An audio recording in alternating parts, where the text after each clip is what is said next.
Okay, so start करते हैं।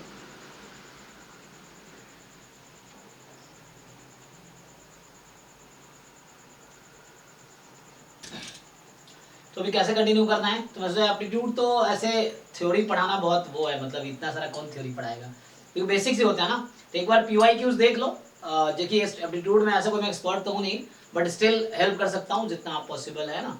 Mainly English तो मुझे भी उतनी आती है, मतलब आपको ज़्यादा ही आती होगी ऐसे तो, लेकिन जो मैथमेटिकल क्वेश्चन है उसको हम डिस्कस कर सकते हैं, इसमें एक बार डिस्कशन हो जाएगा।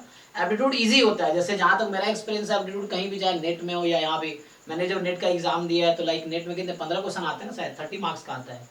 कितने क्वेश्चन आते हैं नेट में? 20 मार्क्स का आता है ना शायद।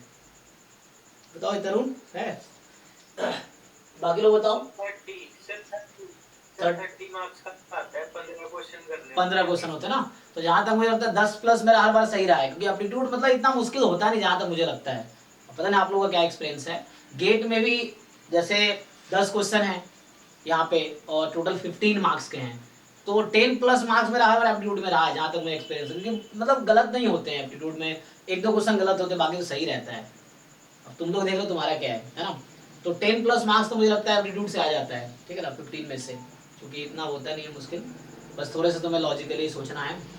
तो एक बार PYQ कर लो, इसके बारे में तुम्हें समझ आ जाएगा गेट में कैसे क्वेश्चन पिछले 5 साल में आए एप्टीट्यूड के, वो डिस्कस कर लेते हैं हम लोग। और उसके बाद मैं स्टोकेस्टिक प्रोसेस स्टार्ट करूंगा इसी में, तो इसमें बहुत ज़्यादा टाइम लगेगा नहीं, एक सप्ताह से कम में ही हो जाएगा मुझे लगता है। फिर स्टोकेस्टिक प्रोसेस स्टार्ट करेंगे, स्टोकेस्टिक के बाद फिर नॉन पैरामेट्रिक, फिर मल्टीवेरिएट, और फिर जिस ऑर्डर में सिलेबस में है। तो पहले उसमें है ना स्टोकेस्टिक प्रोसेस ही है, तो स्टोकेस्टिक से स्टार्ट करेंगे, ठीक है। तो आप लोग सॉल्व आपने वो किए हैं, वो डीए एनालिसिस में जो है ना, वो काउंटेबल अनकाउंटेबल सेट कुछ चीजें। हाँ, सिलेबस के हिसाब से करेंगे, डोंट वरी, मैं सिलेबस के हिसाब से ही पढ़ाता हूँ।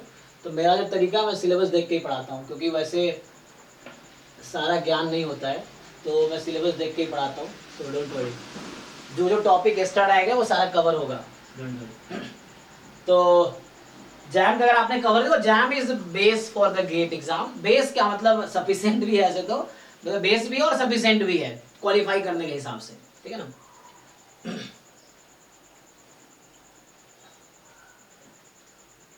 कहाँ गया सिलेबस इसका? तो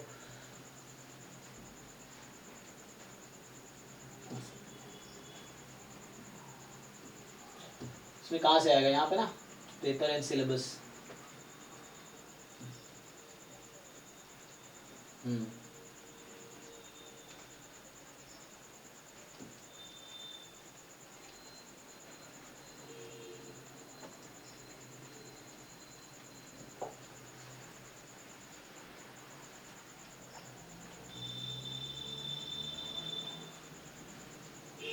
क्योंकि सिलेबस में से एप्टीट्यूड लिखा नहीं है ना, लेकिन एप्टीट्यूड तो कॉमन आते हैं। तो एप्टीट्यूड जो भी उस शिफ्ट में आपका जो एग्जाम होगा, तो उन सबका कॉमन ही रहता है, चाहे किसी और पेपर का भी, तो एप्टीट्यूड कॉमन रहता है। तो ये है।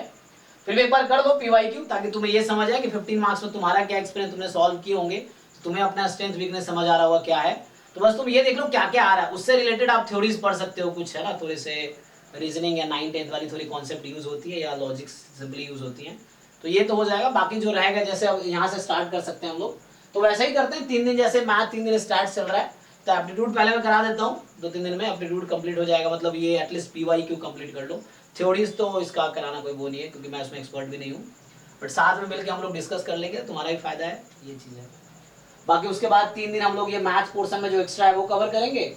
तो यहाँ मैथ पोर्शन में क्या है कि ये कैलकुलस और मैट्रिक्स थ्योरी है ना, तो इसमें कुछ चीज़ें एक्स्ट्रा है, तो जो जैम में हमने नहीं कवर करी है तो वो कवर करेंगे। और फिर यहाँ भी जो चीज़ें एक्स्ट्रा एक बार देख लेंगे 1 by 1 शुरू से, जो भी तुम्हें लगेगा एक्स्ट्रा है, या मुझे है ना, सिलेबस से पता ही हम लोगों को क्या है, तो उसके हिसाब से हम एक एक करके डिस्कस कर लेंगे, ठीक है।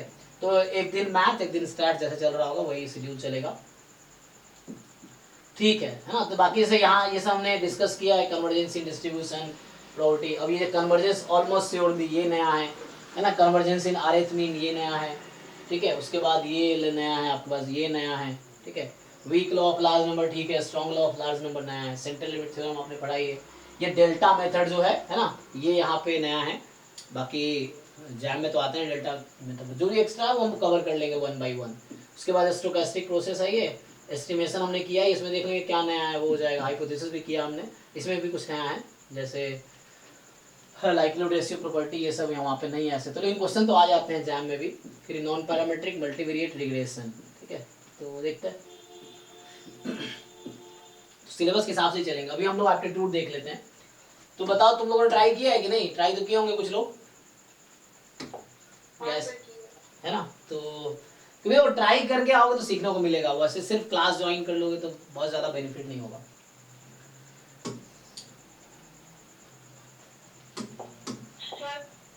जी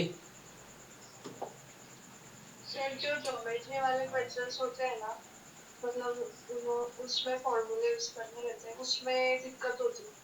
ठीक है, आप पूछो जो क्वेश्चन। अभी तो गेट का पर्टिकुलर, ये गेट का ही बैच, अब सिर्फ गेट वाले बच्चे ज्वाइन करेंगे, तो यहाँ आप लोग नेट वाली चीज़ें भी डिस्कस कर सकते हैं, गेट और नेट की, क्योंकि मुझे भी समाउ सीखना ही है। मतलब पढ़ाने का मेरा पर्पस ये नहीं कि सिर्फ पैसे कमाने हैं, मैं एक्चुअली पढ़ाई इसलिए रहा हूँ, सीख ही रहा हूँ, क्योंकि वैसे मैं प्रोफेशनली ट्यूशन टीचर में बनूंगा नहीं, मतलब ये जब तक मेरा पीएचडी चल रहा है तब तक ये चल रहा है, वो ऐसा है। तो वैसे मेरा कोई पर्पस कीजिएगा, तो पढ़ाने का मेरा पर्पस सीखना ही है। तो हम लोग नेट वाली चीज़ें भी, नेट में एप्टीट्यूड आता है, वहाँ भी सॉल्व करो, हम डिस्कस कर सकते हैं। ऐसा नहीं बोलूँगा मुझे सब आता है, लेकिन हाँ साथ में हम लोग डिस्कस कर सकते हैं, क्योंकि मेरा एक्सपीरियंस आपसे बेटर है, ये तो होगा ही, क्योंकि मैं इतने सालों से है ना पढ़ा रहा हूँ तो। और नेट का पहली बार मैंने नेट का एग्ज़ाम दिया था 2016 दिसंबर में, जब मैं एमएससी फर्स्ट ईयर में था, तभी मेरे जेआरएफ क्लियर हुए थे, 132 रैंक उस टाइम था। मतलब एमएससी फर्स्ट ईयर में हो गया था, बिना तैयारी वारी के हो गया था, वो जैम की प्रिपरेशन के बेस पे, क्योंकि जैम रिसेंटली जैम दिए थे 6 महीने पहले ही, तो उसी जैम के अकॉर्डिंग मेरा हो गया था।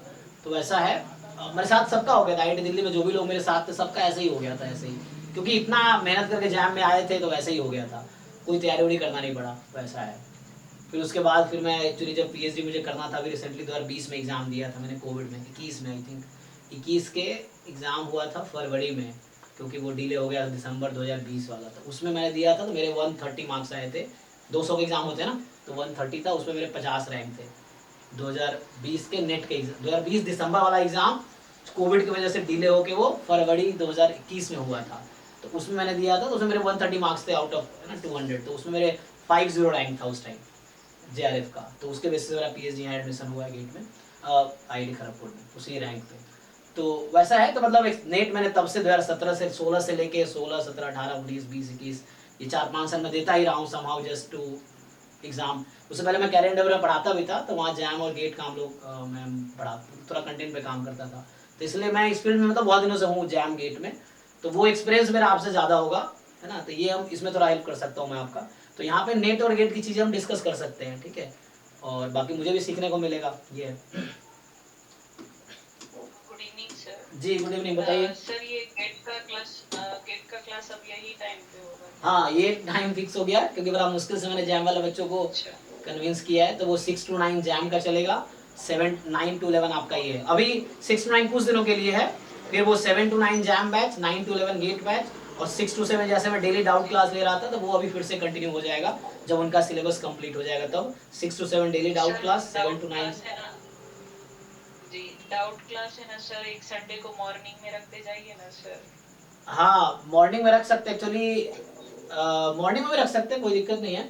ये मेरा एक तो ऑनर 9 बजे उठता है सो के, मैं यहाँ रहता नहीं, ये सेटअप मेरा खड़गपुर कैंपस के बाहर है, मैं हॉस्टल में रहता हूँ, तो यहाँ से क्लास के बाद मैं जाता हूँ, यहाँ से 2 किलोमीटर दूर है, तो मैं क्लास में बस बाइक है, तो मैं जाता हूँ रात को 12 बजे यहाँ से जाते हैं जैसे, फिर सुबह फिर आना थोड़ा वो होता है, तो इसीलिए मैंने शाम को कर दिया।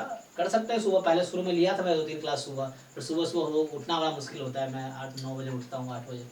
नहीं सर, सिर्फ संडे को अगर आप रख देंगे ना तो मतलब मुझे मतलब वो टाइम सूट नहीं हो रहा है। अच्छा 6 to 7 में आपको प्रॉब्लम है? हाँ 6 to 7 के लिए प्रॉब्लम है सर। तो कोई नहीं, आप 9 to 11 में डाउट डिस्कस करो, इसी में आधे घंटे डाउट डिस्कस कर सकते हैं हम लोग, आज लास्ट के आधे घंटे या पहले आधे घंटे आप इसमें डिस्कस करो। ठीक है सर। ठीक है। सर जी सर जैसे कि जैम का बैच 2 में कंप्लीट नहीं हुआ है सिलेबस, हम फिर गेट के लिए हम 9 से 11 आते हैं, तो हाँ उसमें थोड़ी लंबा हो जाता है, 5 घंटे ज़्यादा हो जाता है। में या फिर नहीं ज़्यादा नहीं सर, हाँ पढ़ना तो है सर, लेकिन कुछ अगर हमें ना आए क्योंकि ना सिलेबस की वजह से हम कुछ गेट के कॉन्सेप्ट्स अगर नहीं कर पाए, क्वेश्चंस नहीं कर पाए, तो उस वजह से ऐसा कुछ दिक्कत हो सकता है क्या? नहीं, फिर से क्वेश्चन रिपीट करो मैम, बोल गया। हाँ सर मतलब गेट का हम अभी सिलेबस शुरू करने वाले हैं यहाँ 9 to 11 पे, जी। तो उससे पहले तो जो बच्चे जैम का पूरा सिलेबस खत्म कर चुके हैं वही गेट के लिए आ रहे हैं, नहीं और नहीं, हम कितने आप बैच 2 वाले भी हैं यहाँ, आप भी कंटिन्यू करो, कोई दिक्कत नहीं है। कोई दिक्कत? हाँ हाँ, देखो कभी अच्छे दिन का इंतजार नहीं करते, जब से जो चल रहा है तभी से कंटिन्यू करो। तो अभी आप बस सीखने में फोकस करो, कोई प्रॉब्लम नहीं, वहाँ भी चल रहा है उसको भी कंटिन्यू करो, ये होगा। वहाँ नहीं भी हुआ तो भी कोई दिक्कत नहीं है। अभी मैं ऐसा कुछ पढ़ाने, ये एप्टीट्यूड क्या है, ये बिल्कुल इंडिपेंडेंट है बाकी सब चीज़ों से। ये एप्टीट्यूड पोर्शन, उसका कोई रिलेशन नहीं, आपने जैम का सिलेबस किया नहीं किया, इसका कोई रिलेशन नहीं है उसके साथ, है ना। बट ये कि एक बार प्रैक्टिस आप कर लो, ताकि क्योंकि 15 मार्क्स का ही आता है, 15 मार्क्स ऐसे बहुत है, क्योंकि 25 मार्क्स में बताता हूँ मेरे पास अभी, जैसे अभी गेट के जो बच्चे आए, आप लोग एक्सपीरियंस होगा ही। जैसे मुझे बच्चा जब फर्स्ट टाइम कॉल करते हुए बताता है कि सर पिछले 3 साल से गेट दे रहा हूँ, कभी 18 नंबर आए, कभी 15 नंबर आए, कभी 20 नंबर आए, कभी 22 आए, 25 क्रॉस ही नहीं हो रहा, जबकि मुझे सब आता है। तो ऐसे बच्चे बताते हैं, मैंने कहा बात तो सही है, तो थ्योरीज आपको आता है लेकिन क्वेश्चन नहीं आता ना करना, या आप करके गलत करके आते हो तभी तो मार्क्स कट रहे हैं आपके। तो 25 अगर स्कोर नहीं कर पा रहे तो मतलब ये आपको ढूंढना पड़ेगा कहाँ दिक्कत है। दिक्कत कहाँ है, प्रॉब्लम सॉल्विंग स्किल में, तो वो आपको इंप्रूव करना है। और प्रॉब्लम सॉल्विंग स्किल तो चलो बाद में आता है, पहले तो कॉन्सेप्ट भी क्लियर कुछ लोगों के नहीं होते हैं, कुछ लोगों को लगता है कि उन्हें आता है लेकिन उनको एक्चुअली आता नहीं है ना। ऐसे मैं क्लास में भी फील करता हूँ, जो बच्चे हैं ना क्लास में अक्सर बताते हैं तो समझ आता है कि हाँ इनको लगता है कि इनको आता है, लेकिन इनको आता नहीं है पूरी तरह से, इस तरह से है, आधा अधूरा आता है, मतलब हाफ कॉन्सेप्ट पता है, पूरा नहीं पता। एग्जाम में वहीं पकड़ेगी, क्योंकि मैं टीचर हूँ ना, तो मुझे पता है बच्चा कहाँ फंसेगा, तो क्वेश्चन में वैसे ही बनाओ जहाँ फंसे हुए। आपको लगेगा कि आपको आता है लेकिन एग्जाम में गलत करके आओगे आप, ये चीज़ें हैं, क्योंकि हमें पता है कहाँ बच्चा फंसेगा। तो वैसे सेम एग्जाम, एंट्रेंस एग्जाम में यही होता है, क्योंकि वो इतना आसान तो पूछेंगे नहीं कि सब कर ले, तो उनको एलिमिनेट भी करना है। तो ये चीज़ें हैं, तो आपको वही थोड़ा लेवल इंप्रूव करना है, उसके लिए प्रॉब्लम सॉल्व करना है। तो ये जैसे मैंने दिया, आपने 50 क्वेश्चन थे, अब आप में से बहुत सारे लोगों ने कर ही लिया होगा, 50 ट्राई किए होंगे, कुछ ऑब्वियसली डाउट तो आया ही होगा, ऐसे नहीं सारे हो जाएंगे। तो ये है, तो बस आपको यही देखना है कि आपके एग्जाम में भी 10 क्वेश्चन एप्टीट्यूड के आएंगे गेट 2024 में भी, तो वो आप कोशिश करो 10 में से 15 मार्क्स के कम से कम आप कोशिश करो 10 प्लस यहाँ से स्कोर कर लो, कोशिश करो जितना हो सकता है, ठीक है। तो वो पहले एक आइडिया हो जाता है, आप अगर 5 पेपर आपके पास है, आप घर पे बैठ के सॉल्व करके देखो, आपको आइडिया हो जाएगा अभी क्या लेवल है आपका। पीवाई को सॉल्व करके दिख जाता है लेवल कि ये अभी मेरा ये लेवल है, फिर आपको उसको इम्प्रूव करो, ये चीज़ें हैं, ठीक है। आपने कैसे स्टार्ट की थी सर स्टडी नेट के लिए? देखो मेरी पीवाईक्यूज किए या फिर कैसे किए सर? मेरी लाइफ थोड़ी अलग है, मैं बताया ना, मैं पिछले 13 साल से पढ़ा रहा हूँ, मतलब मैं 2010 से पढ़ा रहा हूँ, तो मैंने किसी एंट्रेंस की तैयारी नहीं की है, इवन जैम की भी तैयारी नहीं की, क्योंकि जब मैं जैम का तैयारी करता उस समय IIT JEE पढ़ा रहा था, तो मेरा ऑलरेडी इतना बेस स्ट्रॉन्ग उस टाइम ही था कि मुझे जैम की भी तैयारी नहीं करनी पड़ी। तो ऐसे एग्जाम दे दिया और हो गया, ऐसे करके। नेट का भी ऐसे ही फर्स्ट ईयर MSc में था, दे दिया हो गया। गेट का भी ऐसे ही था, तो ऐसा कोई मैंने प्रिपरेशन नहीं किया।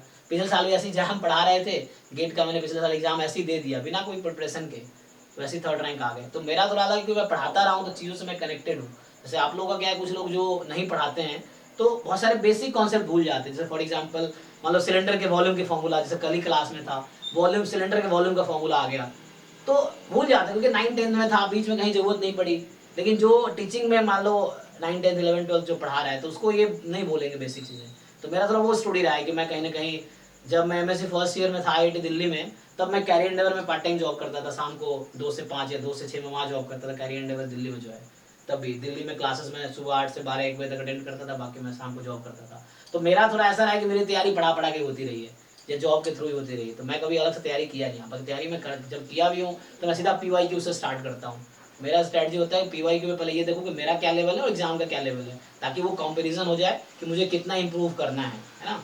तो ये चीज़ें, तो आप PYQ सॉल्व करके तो आपको समझ आ जाएगा। कोई PYQ उठाओ एज अ मॉक टेस्ट, अब देखो कि मतलब नेट का ही कर रहे हो या गेट का भी कर रहे हो, अब देखो ना सॉल्व करके कि 100 मार्क्स का गेट का पेपर है, अभी आप कितना स्कोर कर पा रहे हो। 23 का ही पेपर सॉल्व करके देख लो, 3 घंटे बैठ के आप खुद से ऑनेस्टली बैठ के देख लो, आपको दिख जाए कितने मार्क्स आ रहे हैं। तो वो आपका एक्चुअल लेवल है। 24 में भी अगर इंप्रूव नहीं करोगे तो उतने ही मार्क्स आएंगे।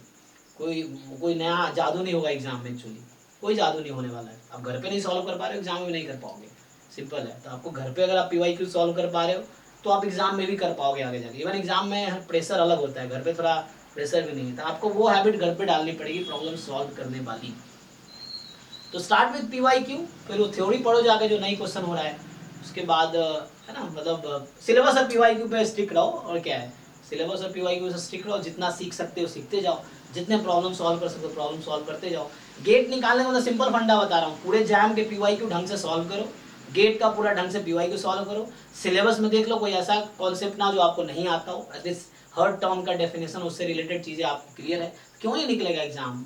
जो बच्चा इतना तैयारी कर लेगा एग्जाम निकलना ही है, ये चीज़ें हैं। और आप में ज़्यादातर लोगों का निकले क्योंकि आप लोग सिंसियर हो, कहीं ना कहीं आप अगर ट्राई कर रहे हो तभी तो यहाँ तक आए हो ना, तो ऑब्वियसली एग्जाम निकलेगा आप लोगों का, क्योंकि आप ट्राई कर रहे हो। कुछ लोग तो ऐसे एग्जाम दे देते हैं ना, बहुत सारे लोग बस भर देते हैं, तो उनका भी नहीं होता। अगर आप प्रिपरेशन करके एग्जाम दोगे तो आपका सिलेक्शन होगा ही, तो क्वालिफाई होना ही है एक्चुअली, क्योंकि आप एफर्ट्स कर रहे हो।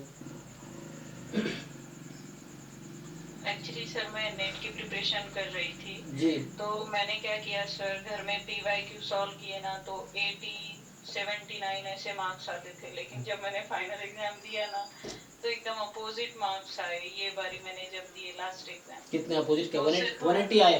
कितने आए? नहीं सर, मैंने पेपर जब घर में सॉल्व किया था हाँ। तो जब 70 80 अबाउ 80 मार्क्स हाँ। मुझे आते थे, लेकिन जब मैं फाइनल एग्जाम में गई ना सर मुझे सिर्फ 25 मार्क्स मिले।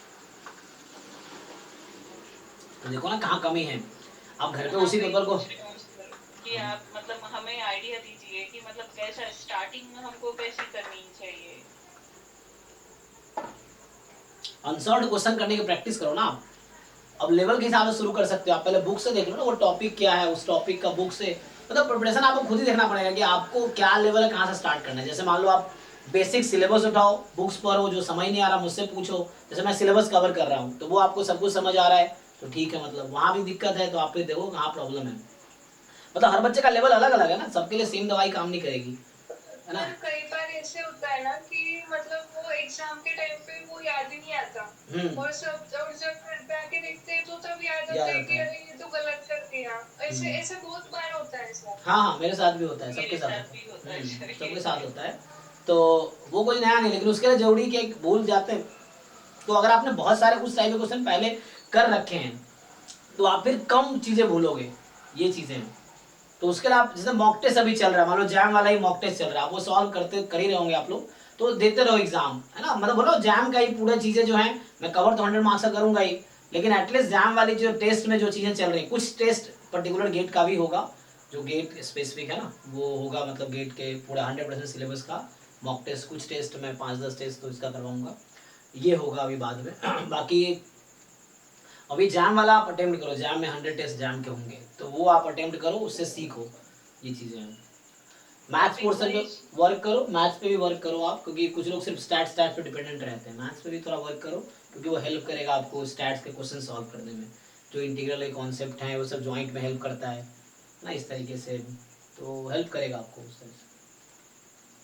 और टॉपिक वाइज प्रिपरेशन करनी चाहिए या सर टोटल मतलब पेपर ही सॉल्व करना? नहीं वो शुरू में टॉपिक वाइज करो, वो तो मैं बोल रहा हूँ पीवाईक्यू सॉल्व करना स्टार्ट कब करो, ईयर वाइज, जब आपके सिलेबस कंप्लीट हो। मैं तो उनके लिए बोलता हूँ जिनको लगता है कि एक बार सिलेबस ओके है तब पीवाईक्यू करके देखो कि आपका क्या लेवल है। अगर आपको सिलेबस की चीजें ही नहीं पता है बिल्कुल डेफिनेशंस, तो पीवाईक्यू करने कोई आप कर ही नहीं पाओगे, फिर तो आप ऐसे ही जैसे बोला 10-15 नंबर आएंगे वैसे ही होगा।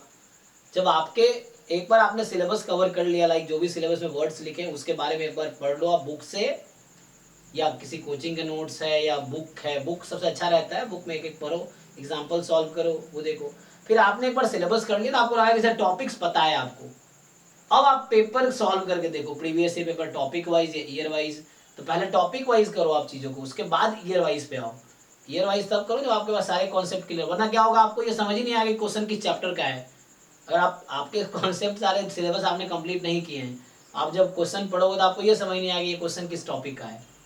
कभी कभी क्या होता है सर कि मतलब उसके शॉर्ट ट्रिक्स पता नहीं होते क्वेश्चंस के, और उसके लिए टाइम है ना बहुत ज्यादा चले जाता है। मेरा सेट के लिए भी वैसा ही हुआ था, 165 पे क्लोज हुआ, 160 मुझे मार्क्स आए सर। तो मतलब टाइमिंग जो हो रहे हैं ना, मतलब शॉर्ट ट्रिक्स जो मुझे यूज करनी चाहिए वो मुझे नहीं आ रहे, सडनली याद ही नहीं आ रहा है, वो कंसेप्ट ही याद नहीं आ रहा है। तो कंसेप्ट को याद रखने के लिए मतलब कुछ है क्या सर? क्वेश्चन सॉल्व करो ना पहले से, एग्जाम में ऐसा तो ही कुछ ऐसा आ गया जो आपने कभी देखा ही नहीं होगा, वो वर्ड्स ऐसे तो वर्ड्स आएंगे नहीं कुछ ऐसा, तो उसके लिए क्वेश्चन सॉल्व करो पहले से। आप घर पे बहुत सारे क्वेश्चन प्रैक्टिस करो, बहुत सारे क्वेश्चन सॉल्व करो, उससे रिलेटेड टॉपिक वाइज असाइनमेंट मिल जाए, बुक के क्वेश्चन, एक्सरसाइज के क्वेश्चन है या मटेरियल है या पीवाईक्यू टॉपिक वाइज करो या बाद में ईयर वाइज करो, ऐसे अचानक क्यों भूल जाएंगे? जब घर पे हम सॉल्व करके जाएंगे तो क्यों भूल जाएंगे? मैं तो देखता हूँ नेट का PYQ, मैं देखता हूँ हर साल मुझे लगता है सेम ही क्वेश्चन आता है। मुझे तो ऐसा लगता है नेट JRF में कि हर साल क्वेश्चन सेम ही है, बस इधर तो थोड़ा हो रहा है, ऑलमोस्ट सेम ही चीजें आती हैं हर साल। नहीं सर, बहुत टफ था सर ये बारी पेपर, तो बहुत टफ इसलिए था क्योंकि पिछले साल का भी आपको टफ लगा होगा, आपने नोटिस नहीं किया होगा, पिछले साल का पेपर सॉल्व नहीं करके। सर, पिछले हाँ टाइम तो भी मुझे थोड़े अच्छे मार्क्स थे सर, 50 मार्क्स थे मुझे तो लास्ट 50 टाइम। क्यों होते? जब आसान थे तो 100-200 में 150 क्यों नहीं आए? वो मतलब मुझे अटेम्प्ट करने आए, मुझे इसलिए लगा कि मतलब वो as compare to last one, उसके पहले जो हुआ वो एग्जाम इजी था। देखो इजी टफ से कोई ज्यादा मतलब नहीं है, आपका जो लेवल है उसके हिसाब से ही हर बार मार्क्स आएगा। पेपर इजी आ जाएगा तो कट ऑफ ऊपर चली जाएगी, तब भी आपका सिलेक्शन नहीं होगा, ये चीज़ है। अगर पेपर इजी आ गया तो सबके अच्छे मार्क्स आएंगे तो कट ऑफ उसके हिसाब से डिसाइड होगी। फिर पेपर डिफिकल्ट है तो उसके हिसाब से कट ऑफ नीचे जाती है, तो बात बराबर ही रहता है फिर भी। तो समहाउ आपको अपना लेवल इंप्रूव करना, आप ये वेट मत करो कि एग्जाम का लेवल गिरेगा, आप अपना लेवल इंप्रूव करो। कंपटीशन है तो रिलेटिव प्रिपरेशन करनी है आपको। आप PY जो बच्चा पिछले 10 साल के नेट या गेट के पेपर इजीली सॉल्व कर पा रहा है, घर बैठ के अगर 200 में 150 नंबर ले आता है 3 घंटे बैठ के, तो एग्जाम में ऐसे अचानक कैसे हो जाएगा 25 नंबर आएगा एग्जाम में?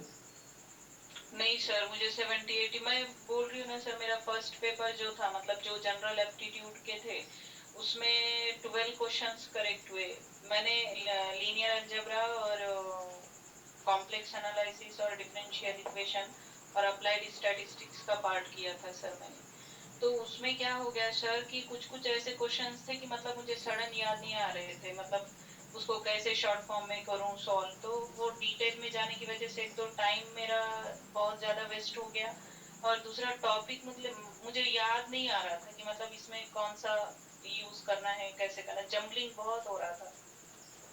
जैसे वो एक बहुत बड़ा प्रैक्टिस की ड्रॉबैक। कमी है आपकी, इसलिए ऐसा हो रहा है। ये चीज़ है, प्रैक्टिस क्वेश्चंस करो आप, है ना। सारे PYQ ढंग से सॉल्व करो पहले ईयर वाइज, लेकिन सिलेबस कंप्लीट करने के बाद, ठीक है ना। चलो मैं यहाँ से स्टार्ट करता हूँ। अभी इंग्लिश उंग्लिश तो तुम्हें आता ही होगा, तो इंग्लिश का क्या देखना है, बाकी बताओ। जिन लोगों ने ट्राई किया सीधा सीधा क्वेश्चन नंबर बताओ, देखते हैं। या एक ही क्वेश्चन डिस्कस करो,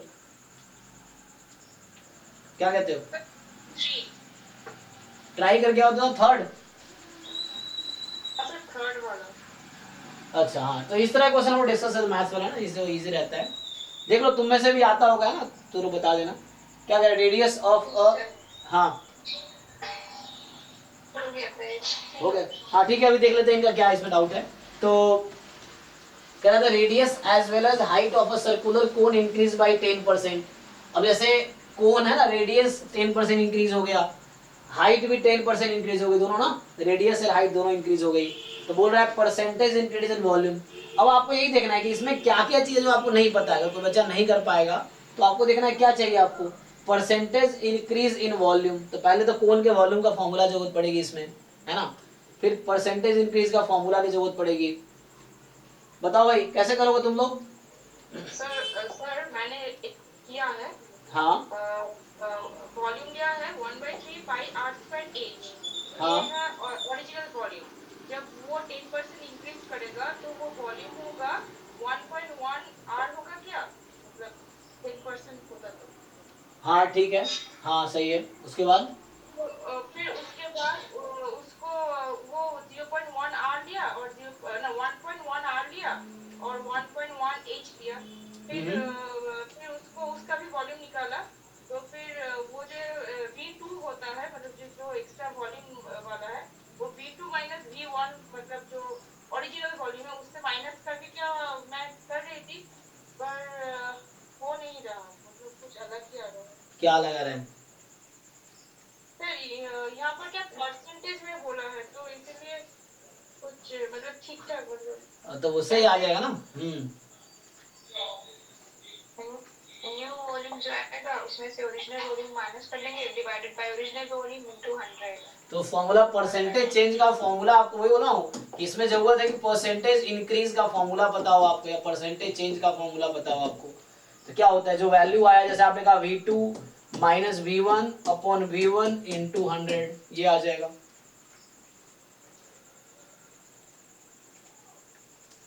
कि ये कितना चेंज हुआ, ओरिजिनल कितना था इंटू 100, अप्लाई करो अब।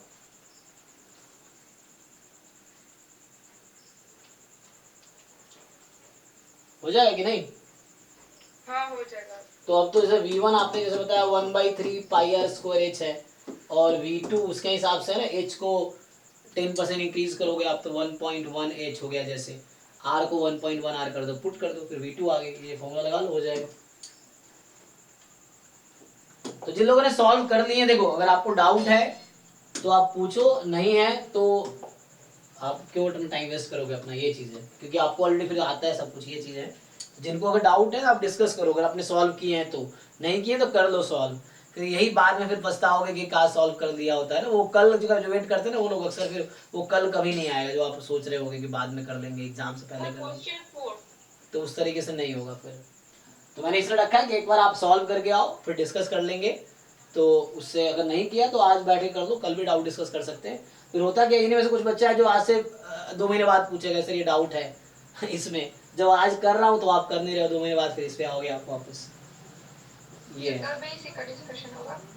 अगर आज कंप्लीट नहीं हुआ तो कल भी इसी का होगा, अगर डाउट रह गया तो, नहीं तो फिर सर अभी सारे हुए नहीं एक्चुअली सर, 6 बजे से क्लास थी फिर। कोई नहीं, तो कल भी यही कर लेंगे, आप सॉल्व करके आओ, ये है कि कंप्लीट करके आओ जी। मैं अभी जो करियर मतलब पता नहीं, मैं ग्रुप भी ज्वाइन कर पाया था तो कॉलेज था इसलिए। हाँ तो अभी आप मतलब क्या डिस्कस कर रहे हो, एक बार बताओगे? ये 40 मिनट से पता ही नहीं चला मुझे क्लास का। ये एप्टीट्यूड के क्वेश्चन डिस्कस कर रहे हैं हम लोग। अच्छा, आज मैं देख ही नहीं पाया सर, ग्रुप कॉलेज से थोड़ा लेट हो गया। हाँ तो ग्रुप में लिंक दोबारा भेज दूंगा, भी लिंक बहुत सारे लोगों ज्वाइन किया नहीं एक्चुअली, तो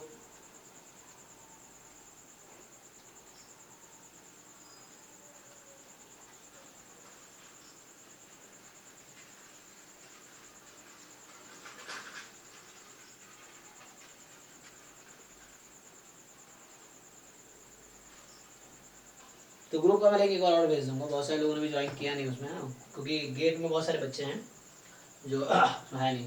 हाँ 4 देखो, मैं बोल रहा हूँ हमने एक्चुअली एप्टीट्यूड के असाइनमेंट भेजे थे ग्रुप में, जो गेट वाले बच्चे थे उनके लिए। तो हमने कहा है कि जो ट्राई करके आओ और डाउट डिस्कस करो, क्योंकि गेट ये एप्टीट्यूड का अलग से थ्योरी पढ़ाना पॉसिबल नहीं है, और मैं थ्योरी क्योंकि हम लोग सिलेबस कवर करेंगे जो हमारे पास मैथ्स और स्टैट्स पोर्शन है उसका। एप्टीट्यूड जैसे एक बार इसलिए रिवाइज कर देना हो कि तुम्हें खुद पता चल जाए कि 10 में से तुम कितना कर पा रहे हो, क्योंकि मार्क्स इन ऑल मुझे 100 में से लाने हैं आप लोगों को, ये ना इन ऑल लाने हैं, ऐसा नहीं है कि मुझे स्टैट्स में से इतना लाना है, मतलब मैं स्टैट्स में से ला के दिखाऊंगा, तो उस तरह ईगो पर ही आपको टोटल 100 में जितना स्कोर करोगे उसी के हिसाब से क्वालिफाई करोगे। तो उसी 100 में 15 मार्क्स एप्टीट्यूड का भी है ना। इनफैक्ट देखो ये अकेला एप्टीट्यूड का पोर्शन पूरा रिग्रेशन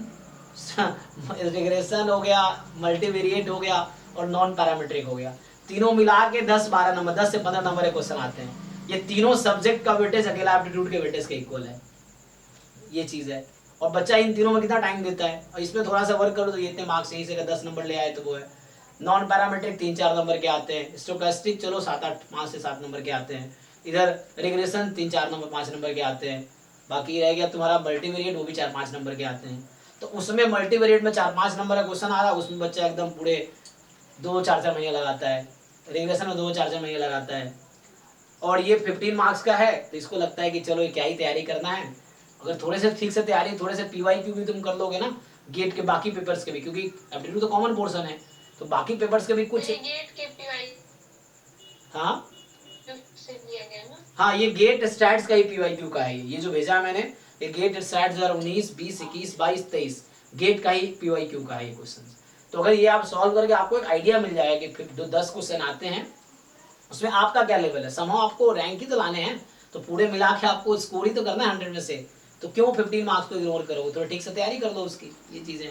तो एक बार ये भेजने का हमारा यही पर्पस है, एक बार सॉल्व करके देख लो तुम्हारा क्या है, 10-15 नंबर यहाँ से स्कोर कर लो, अगर 10 मार्क्स तो आगे का आसान तुम्हारा हो जाएगा। ये ना बाकी जो टॉपिक 3-4 नंबर के हैं महीनों खर्च करते हो उसमें क्या ही फायदा है, तुम छोड़ भी दो तब भी कोई ज्यादा नुकसान बहुत ज्यादा होता नहीं है उससे, ये है ना बच्चे। मैथ्स के तो होंगे 10-15 साल के भी, वही उसी से मिल जाएंगे काफी क्वेश्चन। हाँ मैथ्स के वहीं से मिल जाएंगे, मतलब वही है गेट मैथमेटिक्स का जो है उसमें मैथ्स पोर्शन का मिल जाएगा। तो इनफैक्ट सही से तुम पीवाईक्यू ठीक से कर लो, मतलब ये मतलब एटलीस्ट एक टॉपिक का प्रिपरेशन करो, पहले सिलेबस करो फिर क्वेश्चंस करो, लेकिन किसी को भी इग्नोर मत करो, एप्टीट्यूड को भी इग्नोर मत करो, उसको तुम 15 मार्क्स का बहुत है, तुम अपने यहाँ तैयारी करो, लाइटली लोगे तो उसमें तुम्हारा ही नुकसान है वो चीजें। हाँ जी 4th जो लोग सॉल्व करके आए बताओ, ये है, नहीं अगर करके आओ तो कल का वेट कर लो, फिर ये है। बट ये लेफ्ट राइट ये वाला ऑप्शन चलिए ट्राई करते हैं फोर्थ वाला। तो आपको क्या करना है इसमें, थोड़ा सा बस लॉजिकली सोचना है, आप लोग ट्राई करो। देखो तो इस तरह क्वेश्चन ट्राई करने में हो सकता है ना, हो जाएगा एक्चुअली। देखो जरा ट्राई करके सॉल्व करो आप लोग भी। तो इसको कल तक कंप्लीट कर लो। ये एप्टीट्यूड के जो असाइनमेंट है वो मैंने भेजा था नया गेट वाला ग्रुप में, या ड्राइव में ऑलरेडी है। 50 क्वेश्चन है इसमें। ये 50 क्वेश्चन एक्चुअली 19, 20, 21, 22, 23 है ना, 2019 टू 2023 के 10-10 क्वेश्चन हर साल के, यही 50 है। बस ये है, आप देख लो एप्टीट्यूड में 15 मार्क्स में कितना आप स्कोर कर पाते हो, ये आपको दिख जाएगा। और फिर सीखो क्या आ रहा है, इससे रिलेटेड थोड़े पढ़ सकते हो आप, एक आइडिया मिल जाएगा तो क्या आ रहा है ना। चलो क्या बोल रहा है, 5 numbers 10, 7, 5, 4, 2 are to be arranged in a sequence from left to right, है ना। तो आपके पास क्या नंबर है, 5 नंबर है, 10, 7, 5, 4, 2, 10, 7, 5, 4, 2। अब इसको आप अरेंज कर रहे हो sequence from left to right following the direction given below. No 2 odd और even number are next to each other, मतलब 2 ऑड या 2 इवन कंसेक्यूटिव नहीं होगा। तो इसमें क्या हो सकता है, आप देखो जैसे अगर मैं ऐसे रैंडमली ट्राई करूँ, या तो ऐसा होगा 2, 4, 10 से हो सकता है, या मतलब ऐसा कुछ भी होगा। मैं कहने मतलब ये है कि जो ऑर्डर होगा वो इसके हिसाब से बीच में ऑड इवन नहीं आएगा। तो आपके पास टोटल 6 नंबर्स हैं। अब बना के देखो हो जाएगा condition. The second number from the left is exactly half of the left most number. Second number from left जो है वो हाफ है from the left most number. तो आप सोचो लेफ्ट मोस्ट क्या लोगे कि इसका हाफ सेकेंड नंबर होगा लेफ्ट से। So what can you take, या तो 10, 5 हो सकता है, और क्या पॉसिबिलिटी है 4, 2 हो सकता है, और कुछ पॉसिबिलिटी है सोचो। ये हो सकता है ना, इसने कहा है कि सेकेंड नंबर फ्रॉम लेफ्ट जो वो हाफ है लेफ्ट मोस्ट नंबर से, तो 10 या 5 हो सकता है, या 4, 2 हो सकता है, और कोई देखो कॉम्बिनेशन बना सकते हो आप। यही दो है। अब ये आगे देख लो क्या है, इसमें हिसाब सोच लेते हैं। द मिडल नंबर एग्जैक्टली 5 होगा, हाँ 4, 2 दोनों इवन हो जाएगा। हाँ, अब देख लो यहाँ पे इसने कहा था पहला कंडीशन था कि नो 2 ऑड और even number are next to each other, तो ये तो पॉसिबल है ही नहीं, तो 10, 5 फिक्स हो गया यहाँ पे। आगे तो पहला कंडीशन था कोई 2 इवन कंसेक्यूटिव नहीं हो सकता, 2 ऑड कंसेक्यूटिव नहीं हो सकता। तो इस तरीके से सोचना है ना कि एटलीस्ट मैं सॉल्व करूँ, आपको समझ आ रहा होगा अप्रोच कैसा है। हालांकि सॉल्व कर दिया होगा कुछ लोगों ने। फिर बोल रहा है कि द सेकंड हो गया ना, लास्ट क्या है, the middle number is actually twice the right most number. Middle number exactly twice the right most number. अब सोचो क्या हो सकता है, middle number is twice, sorry 4 और 2, बचा क्या। अब देख लो ये सीक्वेंस मिल गया ये। तो पूछा क्या है, what is the second number from the right, right से दूसरा कौन सा है, ठीक है। तो अब ये सब इसके लिए कोई अलग से मतलब थ्योरी पढ़ने की जरूरत थोड़ी है, मतलब ये एग्जाम में ऐसे अटेम्प्ट रैंडमली कर सकते हैं। तो इसके लिए तैयारी क्या जरूरत है, तैयारी की जरूरत है कि आप जो गेट के 5 साल के स्टैट्स के हैं, अब बाकी गेट के भी पेपर देख सकते। एप्टीट्यूड कॉमन पोर्शन रहता है हर गेट में, तो वैसा कुछ लेवल का चक्कर नहीं रहता है कि जैसे आप लोगों का एग्जाम मान लो अगर 10 फरवरी को होती है, सपोज 9 to 12 में, तो 10th फेब को 9 to 12 में जितने भी एग्जाम होंगे सबका कॉमन एप्टीट्यूड रहेगा। एप्टीट्यूड अलग अलग नहीं होगा, पूरे सेशन में उस शिफ्ट में कॉमन एप्टीट्यूड रहेगा। तो यही एप्टीट्यूड हो सकता है मैकेनिकल वालों का, यही एप्टीट्यूड बाकी इलेक्ट्रिकल वालों का, उस शिफ्ट में जो एग्जाम है तो कॉमन एप्टीट्यूड रहता है। तो एप्टीट्यूड की प्रिपरेशन अलग से करना नहीं है आपको, बस आप डिफरेंट गेट के एग्जाम्स के पीवाईक्यू कर लो, इतना ही काफी है। और 10-10 क्वेश्चन हर साल में आते हैं, आप 100-200 क्वेश्चन सॉल्व कर लो, आपका माइंड उस फ्रेम में डेवलप हो गया, आप एग्जाम में भी कर लोगे। जैसे इस तरह क्वेश्चन है, ठीक है।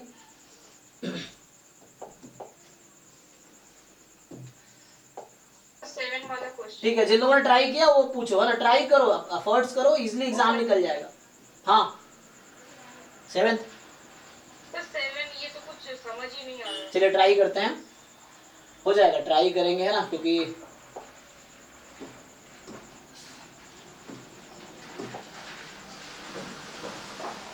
ये जैम लिख दिया। अच्छा ये सब में जैम लिख दिया क्या इसने, ये गेट का था, ये जैम लिख दिया गलती से। यस सर, वही तो अच्छा वो गेट का है, जैम में कहाँ एप्टीट्यूड आता है? हाँ उसने गलती से जैम लिख दिया, ये सब गेट का है, जो भी वो है वो सब में गेट है 19, 20, 21, 22, तो ये गेट 2019 का होगा, इसने गलती से जैम लिख दिया है जिसने बनाया असाइनमेंट, ठीक है।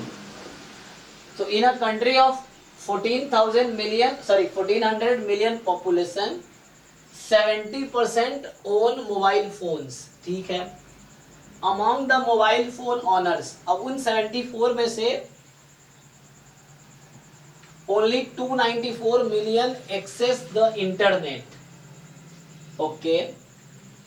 तो among these internet users, अब इनमें से only half buy goods from e commerce portals, मतलब ई कॉमर्स मतलब वही अमेजन, फ्लिपकार्ट, इस तरह से उससे कुछ सामान खरीदते हैं।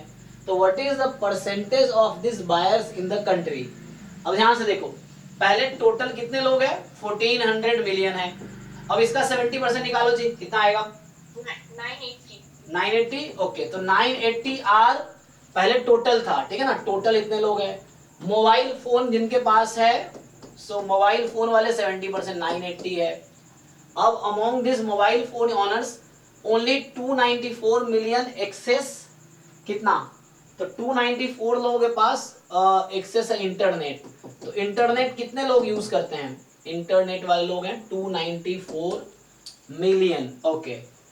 तो कितने लोग यूज नहीं करते हैं इंटरनेट, ठीक है छोड़ो। अब देखो among this internet users only half buy goods from e commerce, इसका हाफ कितना हो गया 147, बाकी लोग वेरीफाई कर लेना, ठीक है। तो 147 हो गया। अब ये ई कॉमर्स को, what is the percentage of this buyers in the country, अब ये कितने परसेंट है कंट्री में बताओ। तो 147 कितने में से हैं, 1400 मिलियन। हाँ मतलब वो मिलियन है ना, तो मिलियन हटाओ, ऐसे ही देख लो आप डायरेक्टली। सो कितना परसेंट होगा ये 147, 1400 का कितना परसेंट है 10.5। तो आपको बस ये देखना है कि ये जो है इसका कितना परसेंट है। तो 147 by 1400 into 100, हाँ यस यस,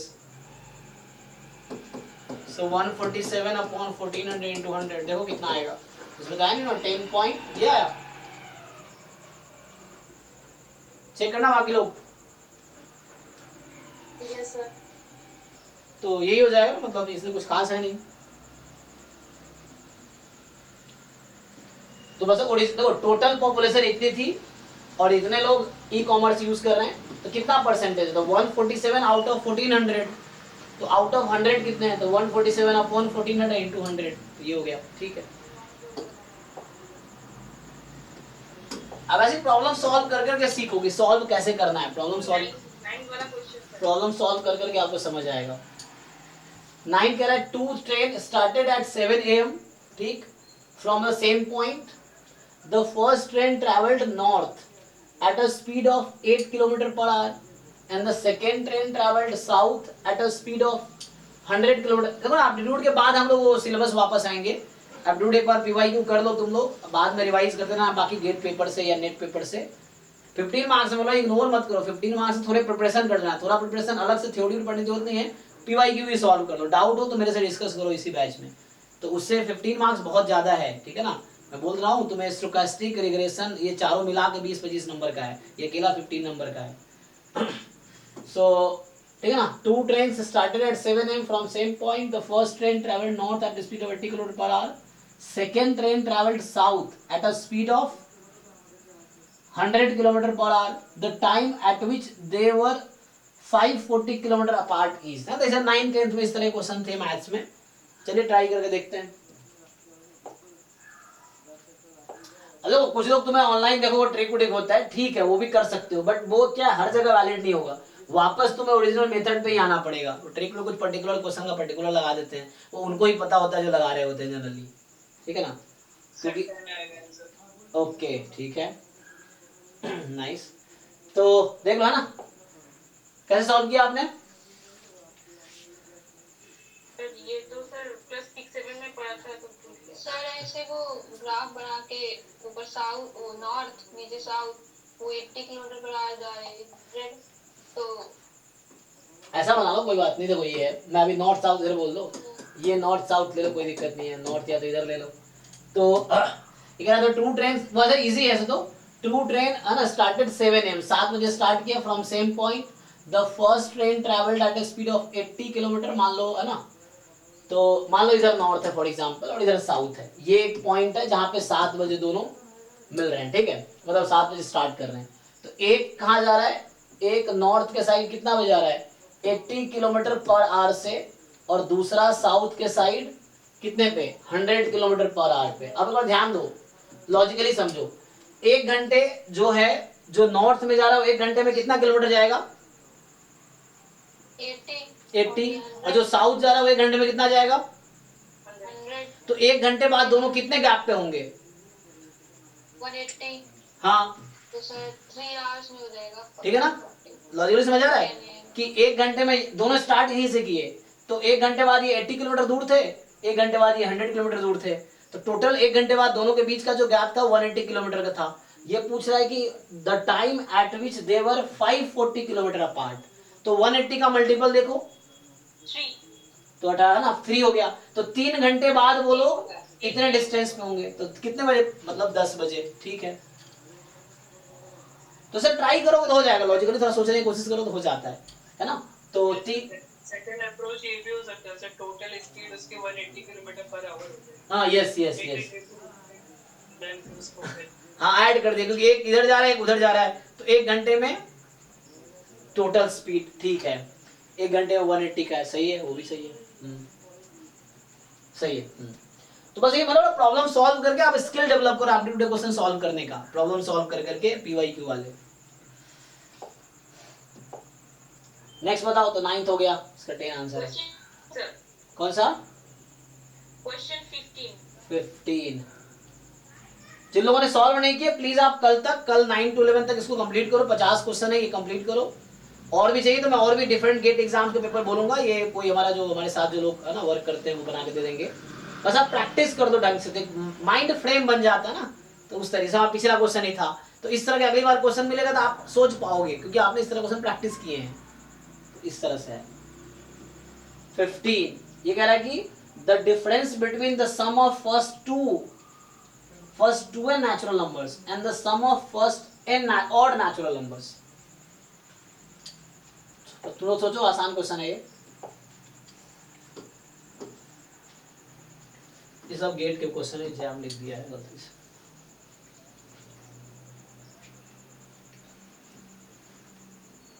ऑप्शन नहीं होगा। ओके देखो, अभी कह रहा है कि the difference between the sum of first 2n natural numbers, तो we know 1 + 2 + 3 up to 2n, ये सम ऑफ 2n नेचुरल नंबर्स हैं, और इसका डिफरेंस लेना है मुझे, minus sum of first n odd natural numbers.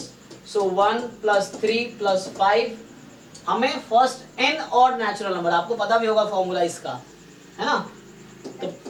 तो 2n - 1 होती है ना यहाँ, था फर्स्ट n नंबर क्या होगा 2n - 1, तो इसका सम कितना आता है, इसका सम n स्क्वायर, और इसका सम कितना आएगा 2n + 1/2, यही ना, जितना है उतना तक कैलकुलेशन कर दो, 2 काट कर दो तो सिंपलीफाई कर लो। तो ये आपके पास इधर मल्टीप्लाई करोगे 2n² + n - n स्क्वायर, तो यहाँ से आ गया n स्क्वायर, चेक करो प्लस n आ रहा है, b आ रहा है ना, चेक कर लो एक बारी। तो एक तो फॉर्मूला आपको ये जानने का है, और एक ये जानना है कि जो फर्स्ट n ऑड नंबर है उसका सम n स्क्वायर आता है। जैसे 1 है ना, 1 + 3 4 आएगा 2 स्क्वायर, 1 + 3 + 5 9 आएगा 3 स्क्वायर, तो जितने ऑड नंबर्स को ऐड करोगे 1 से वहां तक उतने का स्क्वायर आएगा। So they are n odd numbers, तो n स्क्वायर, और ये फॉर्मूला तो होता है n × n + 1/2, तो इससे आ गया। इवन अगर हो तो सर इवन और एक कहाँ से मिलेगा, मतलब ये सब इवन और सम तो अभी जैसे जो मिला उसको याद कर लो, ऐसे जब आगे मिलता रहेगा तो ये सब तुम्हें बेसिक देखना पड़ेगा, और रीजनिंग वाली कुछ बुक्स देखनी पड़ेंगी आपको, मैथमेटिकल रीजनिंग जो होती है, तो उसके लिए ऑड की प्लेस पे अगर इवन होगा तो उसके तो इवन का वैसे ही सम करना पड़ेगा आपको। तो इवन मान लो 2n है, तो ये तो आसान हो गया ना, 1 से लेके n तक का, तो ये सम कर सकते हो, n × n + 1 आ जाएगा। तो 2 कॉमन ले लिया तो 1 से n तक हो गया, 2 इधर है, n इंटू n प्लस 1/2 तो कट गया। तो इस तरीके से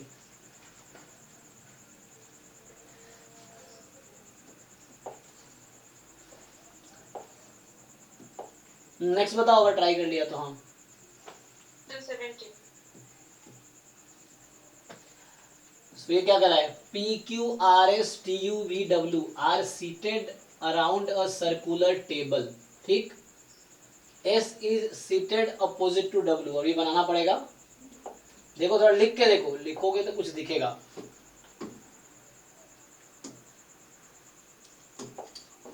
परमुटेशन कॉम्बिनेशन के जैसा है सर। हाँ लेकिन परमुटेशन लगाना नहीं है, यहाँ बस एक अरेंजमेंट आपको देखने हैं।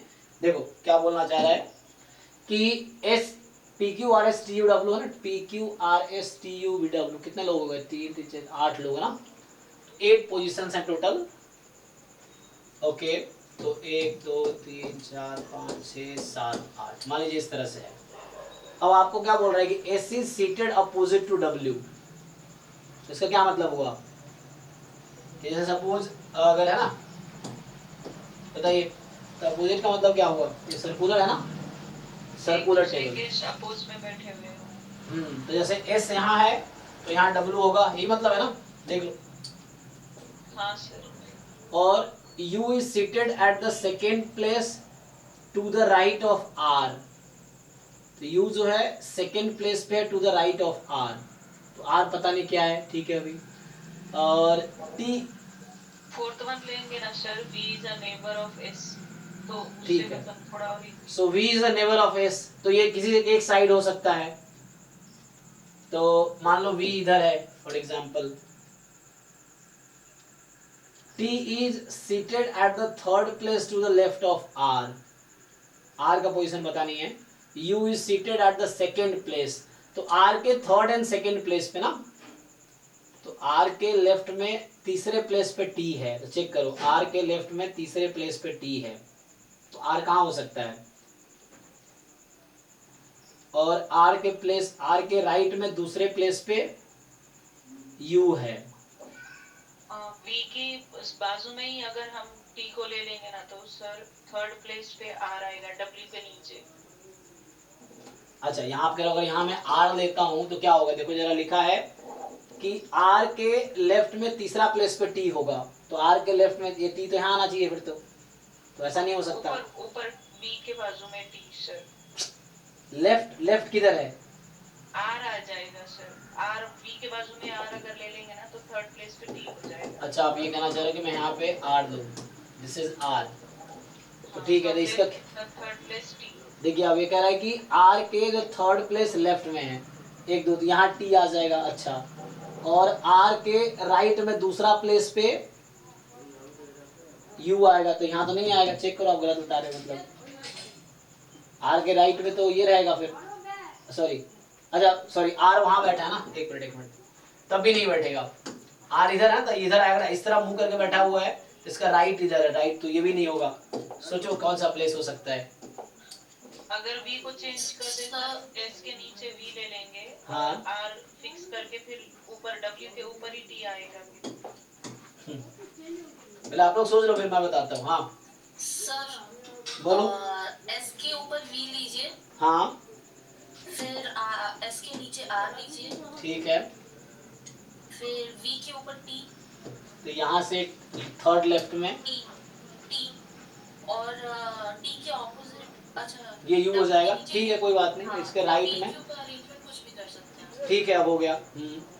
तो ये सेकंड प्लेस हो गया। अब बाकी क्या बचा, U इज सीटेड है ना, तो अब कह रहा है S इज सीटेड अपोजिट बाकी PQ बच गया सर, हाँ, तो PQ कहीं भी फिट कर सकते हो उसके हिसाब से, वो देख लो एक बारी। वो आंसर पे डिपेंड करेगा सर। हाँ, S is seated opposite to W, ठीक है वो लिख दिया। U सीटेड है second place left to R, तो R के लेफ्ट में, राइट लेफ्ट नहीं हमने थोड़ा सा गलत किया है, यहाँ पे R इधर बैठा है तो लेफ्ट में, अच्छा right sorry right of R, U right में, ठीक है हाँ, T लेफ्ट में थर्ड प्लेस पे, ठीक है। तो ओके है ना। अब देख लो क्या बोलना चाह रहा है, which is the following must be true, P is a neighbour of R, तो क्वेश्चन के हिसाब से देख लेंगे, तो P यहाँ भी तो हो सकता है ना, तो ये गलत है, हम ऐसा बिठा सकते हैं, तो A गलत हो जाएगा बाई दिस सीटिंग, अच्छा, Q is a neighbour of R। तो अगर इस सेटिंग में कर रहे हैं तो इसको भी गलत कर सकते हैं हम लोग, चाहे तो कर सकते हैं ना गलत। देखो अगर मैं ऐसा करूं कि P यहां लूं Q यहां लूं, तो फिर ये ऑप्शन B भी गलत किया जा सकता है। और P is not seated opposite to Q, P is not seated opposite to Q, ये तो ट्रू होगा ना। तो PQ कहीं भी फिट करो, अपोजिट तो नहीं हो सकता, क्योंकि Q का अपोजिट तो S है और इसके अपोजिट क्या होगा, T होगा। तो यही वाला सही होगा, C वाला। चेक करो, R is left neighbour of S, R is left neighbour of S, R तो राइट है तो गलत है, ठीक है ना। चेक कर लो तुम लोग। अब कहीं डाउट हो तो बताओ। पहला गलत क्यों हुआ कि मैं P यहां रखूंगा Q यहां रखूंगा तो गलत हो जाएगा। दूसरा गलत क्यों है, मैं Q यहाँ रखता हूँ P वहां रखता हूँ तो गलत हो जाएगा। अगर गलत करने को से ना एक एग्जांपल है ना, मैं गलत कहने के लिए ना मैं गलत कर रहा हूँ। P is not seated opposite, आप PQ कहीं भी तुम रखो ये हमेशा ट्रू रहेगा, अपोजिट तो नहीं हो सकता PQ कभी भी, है ना, क्योंकि जो पोजीशन खाली वो नहीं हो सकता। ठीक है, ठीक है भाई, किसका डाउट था ये? ओके है यानी। तो इस तरह से ये सब कोई मैथमेटिक्स स्टडीज से रिलेटेड ऐसा कुछ खास है नहीं, और ऐसे हम लोग है ना वो कर रहे हैं। देख लो, फिर भी मैं बस ये चाहता हूँ तुम लोग अगर सॉल्व कर दो, क्योंकि क्वालिफाई करना है तो मार्क्स तो लाने पड़ेंगे। 100 में से तुम कोशिश करो 30-40 नंबर ले आओ तो अच्छे रैंक आ जाएंगे। 50 मार्क्स का यही है, तो कर लो ये भी, है ना। नेक्स्ट बताओ, जिन लोगों ने सॉल्व किए हैं वो बताओ। 18 कौन सा? 18 18 कह रहा है कि the distance between Delhi and Agra is 233। Okay, a car P started traveling from Delhi to Agra and another car Q started from Agra to Delhi along the same road 1 hour after the car P started। अच्छा, जब P 1 घंटा चल गया उसके बाद Q start हुआ है, ठीक है। The two cars crossed each other 75 minutes after the car Q started। ठीक है, कार Q मतलब टोटल P चला होगा 1 घंटे 75 मिनट और Q जस्ट चला 75। Okay, both car were travelling at a constant speed. ठीक है, so the speed of car P was 10 kilometre per hour more than the speed of car Q। अब P की speed जो है 10 kilometre ज्यादा है per hour more than speed of car Q। तो how many kilometres the car Q had travelled when the cars crossed each other. ठीक है ना, तो क्या जब एक दूसरे को क्रॉस किया तो उस केस में how many kilometre the car Q travelled when the car crossed each other. देख लो इस तरह क्वेश्चन, थोड़े से ग्राफ बना के ना फिगर बना के हो जाएगा। तो तुम इससे उधर प्रैक्टिस करके जाओगे ना तो इजी तुम्हें लगेगा थोड़ा सा, अदरवाइज शुरू में लगेगा क्या क्या चल रहा है ये।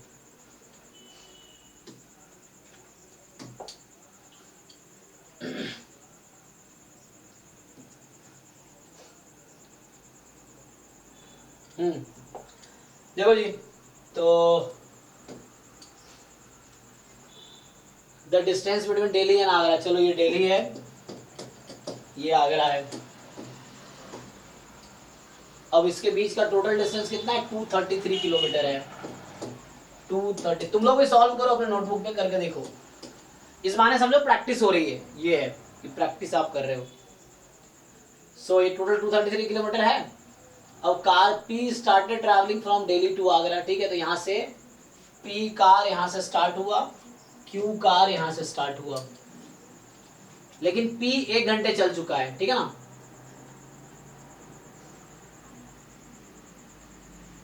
तो कुछ अज्यूम करना पड़ेगा आपको कि P का क्या है स्पीड। तो मान लो P का स्पीड है x किलोमीटर पर आवर, अभी तत्काल इस हिसाब से करते हैं, और इसका जैसे मान लो y है for example y kilometre per hour. तो एक्चुअली P जब x किलोमीटर कवर कर लिया, ध्यान दो 1 घंटे चल लिया, उसके बाद Q स्टार्ट हुआ। अब ठीक है, उसके बाद क्वेश्चन पढ़ो ठीक से, So car Q started from Agra to Delhi when on the same road. One after the car P started. Two car crossed each other 75 minutes after the car Q started. अब 75 minute मतलब कितने hours हो गए? कितने घंटे होते हैं भाई? 1 hour 15 minutes. 1 hour 15 minutes. So 1 plus 1/4 our ना, तो 1 घंटे में वो x किलोमीटर कवर करेगी, तो 1 घंटे फिर से चला तो x किलोमीटर, 1/4 आवर में कितनी चलेगी वो? x/4, ठीक है जी। x क्या है? Distance x kilometre per hour चल रही है वो, मतलब 1 घंटे में x चला, फिर 1 घंटे में बाद में x, फिर जो 15 मिनट्स में इतना चला। अब 75 मिनट्स में कार क्यों कितना चलेगी? उसका डिस्टेंस वो है y किलोमीटर पर आवर ना, तो 1 घंटे में वो चलेगी y किलोमीटर, और कह रहा है कि 75 minutes after the Q started. तो जैसे मान लो यहाँ पे ये y हो गया और ये y/4 हो गया, अभी रफली मान लो, तो मान लो this is the meeting point, ये यहाँ मिले वो लोग, है ना। सो ये क्रॉस्ड हेयर फॉर एग्जांपल, तो वो 75 मिनट चला, इतना हो गया, और ये घंटे चल चुका था, फिर 75 मिनट चला। अब आपसे पूछा क्या है, तो एक इक्वेशन यहाँ से बन गई ना, एक इक्वेशन यहाँ से बनेगी एक्स वाई में, कितनी बनी? एड ऑल, सो 2x प्लस x/4 प्लस में y प्लस y/4 सब मिला के 233, एक ये इक्वेशन आ जाएगी, सिंप्लीफाई कर दो। और कह रहा है कि जो कार P है ना, उसकी स्पीड 10 किलोमीटर ज्यादा है कार Q से। सो कार P की स्पीड क्या लिया तुमने x, कार Q की स्पीड क्या लिया तुमने y, तो क्या रिलेशन बनेगी x y में? सर वो y को y प्लस 10 होगा, y प्लस 10 रख लो यहाँ से, तो आ जाएगी नहीं value. Now you put value of x की जगह y प्लस 10 कर दो। पूछा क्या था? How many kilometre the car Q travelled when the car cross, तो ये डिस्टेंस आपको निकालना है, दिस इज योर आंसर। तो इसके लिए y चाहिए, तो इसमें x के प्लेस पे y प्लस 10 रख दो, ठीक। तो इसमें x के प्लेस पे y प्लस 10 रखो और सॉल्व कर लो।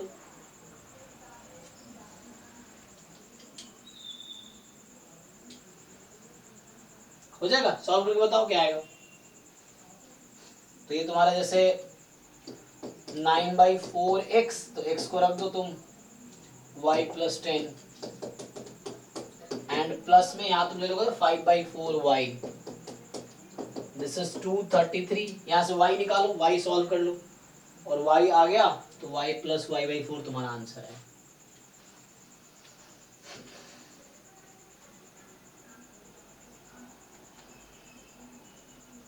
ठीक है, तो मतलब सॉल्व कर लोगे। तो ऐसे, क्योंकि मैं मैथमेटिकली कर रहा हूँ, ट्रिक कुछ ऐसा बता नहीं रहा, जैसे मैं एग्जाम में करता हूँ वैसे ही मैं कर रहा हूँ, इस तरीके से आप अपना तरीका लगा सकते हो। बट मेरा पर्पस ये था असाइनमेंट ये कराने का कि आप एक बार सॉल्व कर लो 50 में 50 क्वेश्चन, क्योंकि 15 मार्क्स इसका कंट्रीब्यूशन है, 15 मार्क्स है ना, अच्छा कंट्रीब्यूशन है इसका।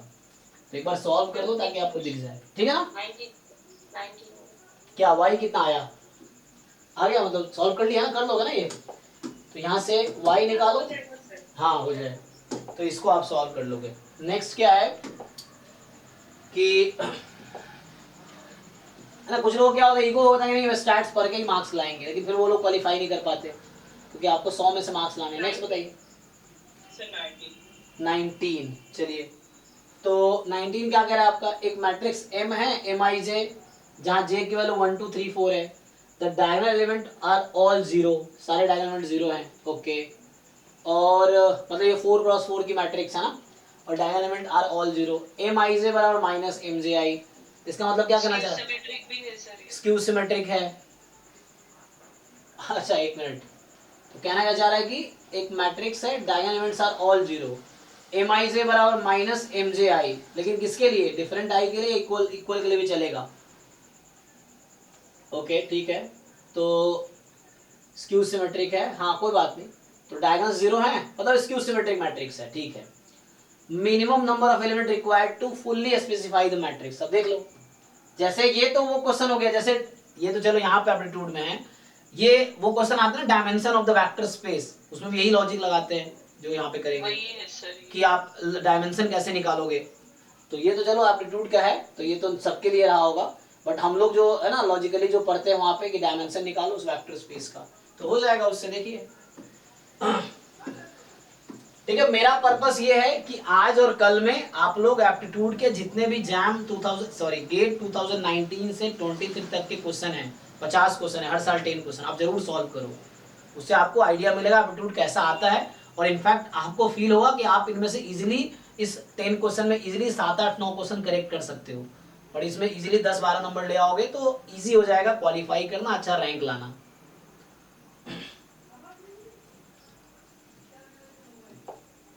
ठीक है, देख लो तो तुम्हारे पास 4x4 की मैट्रिक्स है, डायगोनल सारे 0 हैं ऑलरेडी। अब यहाँ 1, 2, 3 एंट्रियां होंगी, 2 एंट्रियां होंगी, 1 एंट्रियां होंगी। अब ये जो यहाँ रखोगे यही यहाँ पे आएगी, तो पूछ क्या रहा है कि the minimum number of element required to fulfil, तो इधर कितने एलिमेंट हैं, देखो कितने हैं, तो इतने ही चाहिए ना, 3, 2, 5, 1, 6 है ना, तो यही आंसर होगा। ठीक है, देख लो तुम लोग। हाँ क्यों नहीं होगा? हाँ, क्यों नहीं होगा? 12 क्यों नहीं होगा, क्योंकि यहाँ मैं 1 रखूंगा तो यहाँ -1 आएगा, यहाँ 2 रखूंगा तो यहाँ -2 आएगा, यहाँ 3 रखूंगा तो यहाँ -3 आएगा, यहाँ 4 रखूंगा तो यहाँ -4 आएगा, यहाँ 5 रखूंगा तो यहाँ -5 आएगा, यहाँ 6 रखूंगा -6 रखा जाएगा। उसने बता रखा है ना। मीनिंग क्या है? हाँ, तो the minimum number of elements required to fully specify the matrix, तो कितने मुझे एलिमेंट चाहिए, मतलब कितने नंबर चाहिए एक्चुअली, ताकि इस मैट्रिक्स को स्पेसिफाई कर सके हम। तो हमें 6 नंबर ही चाहिए। इसने कहा ना कि Mij इज -Mji, तो अगर तुमने ये एलिमेंट स्पेसिफाई कर दिया तो ये हो गया specify by the condition. So this is like finding the dimension of a 4x4 skew symmetric matrix। तब भी अगर क्वेश्चन ये होता है what is dimension of a vector space subspace of skew symmetric matrices of 4x4 order, तब भी answer यही होता।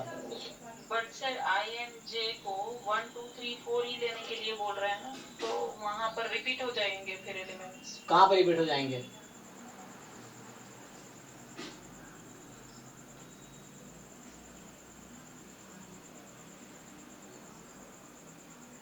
बताइए बताइए।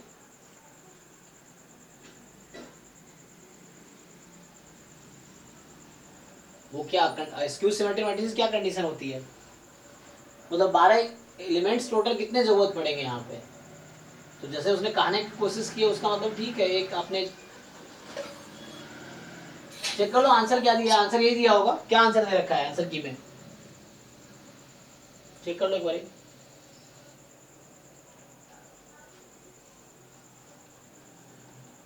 इसके बॉटम में भी लगाया, लेकिन ऑफिशियल में भी चेक कर सकते हो आप, ये गेट 2020 का क्वेश्चन है ये, तो बॉटम में भी चेक कर सकते हो। ये क्या 19 नंबर क्वेश्चन है, जस्ट चेक, इसका आंसर 6 होना चाहिए, ठीक है ना। ठीक है, हाँ ठीक है सर। नेक्स्ट ओके, तो ये क्या कह रहा है कि the profit shares of 2 companies PQ are shown in the figure if the 2 companies have invested a fixed and equal amount every year। so कोई 2 कंपनी है जिसने इन्वेस्ट किया है fixed and equal amount every year, हर साल fix और equal amount invest करती है। then the ratio of their total revenue of the company P to the total revenue of the company Q during this is। अब यहाँ देख लो, यहाँ क्या क्या बता रखा है, प्रॉफिट परसेंटेज। सो इसमें प्रॉफिट का परसेंटेज दे रखा है, किस साल कितना % का प्रॉफिट हुआ, और इन दोनों ने क्या किया है, ठीक है ना। तो प्रॉफिट आपको बता रखा है, जैसे मान लो 2013 में P कंपनी 10% प्रॉफिट में थी, और Q जो है प्रॉफिट से ना 2 कंपनी, Q कंपनी की प्रॉफिट 13 में 20% थी। ऐसे ही हर साल में प्रॉफिट का आपको एक डेटा दे रखा है, शेयर्स है ना। So if the 2 companies have invested a fixed and equal amount every year, हर साल इसने सेम अमाउंट इन्वेस्ट किए हैं, तो क्या रेशियो होगा टोटल रेवेन्यू का, इस साल में, बताओ भाई। तो रेवेन्यू, प्रॉफिट एंड कॉस्ट, इनमें क्या रिलेशन है? रेवेन्यू का मतलब ही नहीं पता। ओके, तो जितना इनकम है, जैसे मान लो कोई आपने शॉप दुकान खोला, तो आप कुछ इन्वेस्ट करोगे ना, जैसे कुछ आपने कंपनी शुरू की, कुछ पैसे लगाओगे, फिर उससे रिटर्न भी तो आएगा। जैसे मेरा ही, जैसे ये सेटअप है, ये 1 लाख इसमें इन्वेस्टेड है, कैमरा में 1 लाख इन्वेस्टेड है, मेरा ये है, तो मैंने 2 लाख इन्वेस्ट किए मान लो। अब मुझे जो रिटर्न आ रहा है वो रिवेन्यू है। जैसे मेरी फीस मान लो पूरे साल में 5 लाख आई, तो 5 साल में 5 लाख मेरी रिवेन्यू है। प्रॉफिट क्या होता है? Revenue minus cost. जो आपका रेवेन्यू आया, जो आपके पास इनकम है, उसमें कॉस्ट घटा दो तो वो प्रॉफिट है। अब आइडिया लगाओ, तो क्या होता है? Profit is equal to revenue minus cost, जो भी आप लगा रहे हो। सो हर साल का कॉस्ट सेम था इन लोगों का, प्रॉफिट इस तरीके से है। तो बताओ बाकी लोग आंसर जरा ट्राई करके।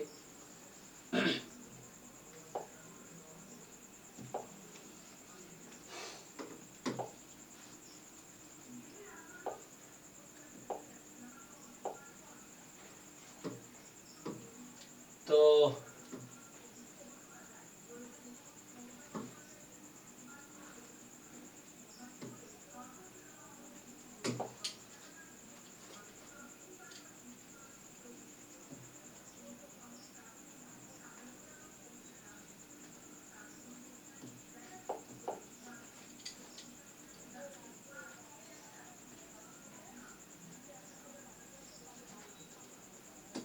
जो रिवेन्यू है वो तुम्हारा क्या है? रिवेन्यू बराबर कॉस्ट प्लस प्रॉफिट, ये होगा।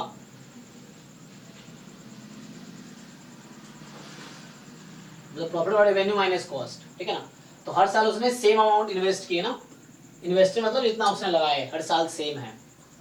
तो एवरी ईयर दे इन्वेस्टर, कितने साल का डेटा है ये? 6 साल का ना। तो टोटल पी में कितना इन्वेस्ट हुआ होगा? मान लो हर साल x रुपीज इन्वेस्ट हुआ, तो पी में टोटल कितना इन्वेस्ट हुआ होगा? पी कंपनी में पी का कॉस्ट कितना है? 6x।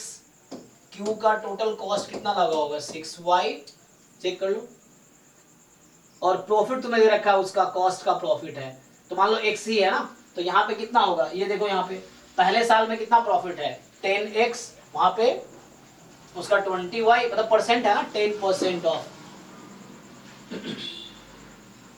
तो ऐड कर लो ना सबको, 10 प्लस जो कंपनी पी है सबका ऐड कर लो प्रॉफिट। जैसे ये 10 है प्लस 20 प्लस 40, कितना हो गया? ऐड करो जरा, इन सबको ऐड कर लो। ये जो प्रॉफिट है, पहले पी कंपनी का टोटल प्रॉफिट बताओ कितना हुआ?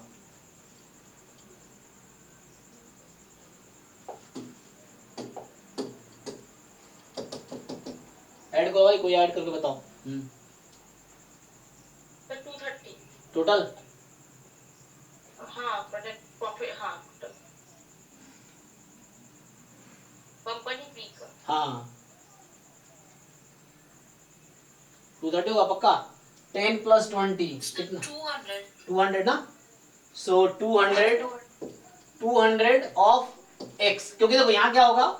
10% of x plus 20% of x plus 40% of x plus 40% of x, 50% of x and 40% of x।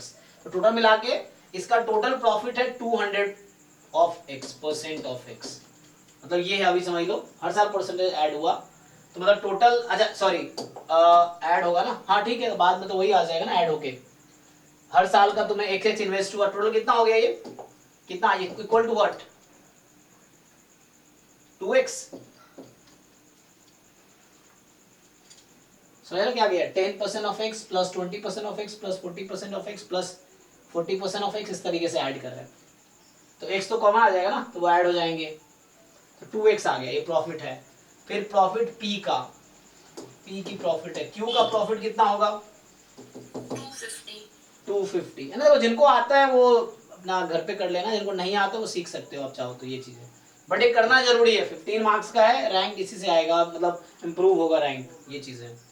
So 250% of y, तो कितना हो गया ये? 2.5y। तो ये क्या आ गया? टोटल p का प्रॉफिट है 2x का, क्यू का प्रॉफिट है 2.y का टोटल। अब देखो रेवेन्यू क्या है, कॉस्ट प्लस प्रॉफिट। तो कॉस्ट कितना लगा होगा 6 साल में, हर साल x रुपीज इन्वेस्ट किया उसने, तो 6x, हर साल y ने इसने 6y, तो टोटल कितना हो गया। सो P का जो रेवेन्यू है, P की रेवेन्यू 6x और प्लस में 2x 8x, और Q की रेवेन्यू कितनी हो गई, कॉस्ट प्लस प्रॉफिट, इसने इन्वेस्ट किया 6y, प्रॉफिट है 2.5y, ऐड कर लो कितना 8.5y। अच्छा दोनों इन्वेस्ट सेम ही किया था ना, हाँ सॉरी एक्स वाई भी तो इक्वल ही था, ठीक है, मतलब X Y are also same. उसने कहा था कि have invested a fixed and equal amount, fixed and equal amount every year, तो दोनों इक्वल ही है एक्चुअली। तो देख लो ये एक्स एक्स हो गया। अब पूछ क्या रहा है तुमसे, revenue of company to the Q, divide कर लो, तो 8/8.5 कितना बनेगा, 16/17। तो ये आपका 16/17, तो ये आंसर हो जाएगा बी ऑप्शन, चेक कर लो, है ना। तो कुछ लोग ऑलरेडी आता होगा हाउ टू सॉल्व, जिनको नहीं आता आप सीख सकते हो, मैंने ऐसे सोचा, but this is not the best way, मैं नहीं कहूँगा सबसे अच्छा तरीका है, मुझे ऐसा समझ आ रहा मैं ऐसे कर रहा हूँ, आप हो सकता है मुझसे कम टाइम में आप बेटर कर दो, इट्स फाइन। तो जिनको आता है just solve in your own way, aptitude वाले। लेकिन मैं ये कहना चाह रहा हूँ कि 15 मार्क्स से गुड कंट्रीब्यूशन इन 100, तो छोड़ना मत, इसको प्रैक्टिस करके जाओ पहले से PYQ के क्वेश्चंस, ताकि तुम है ना वहाँ पे सिर्फ मैथ और स्टैट्स पे रिलाई मत करो। कुछ तो बच्चे इतने होते हैं है ना, इनको लगता है सिर्फ स्टैट्स स्टैट्स करना है सर।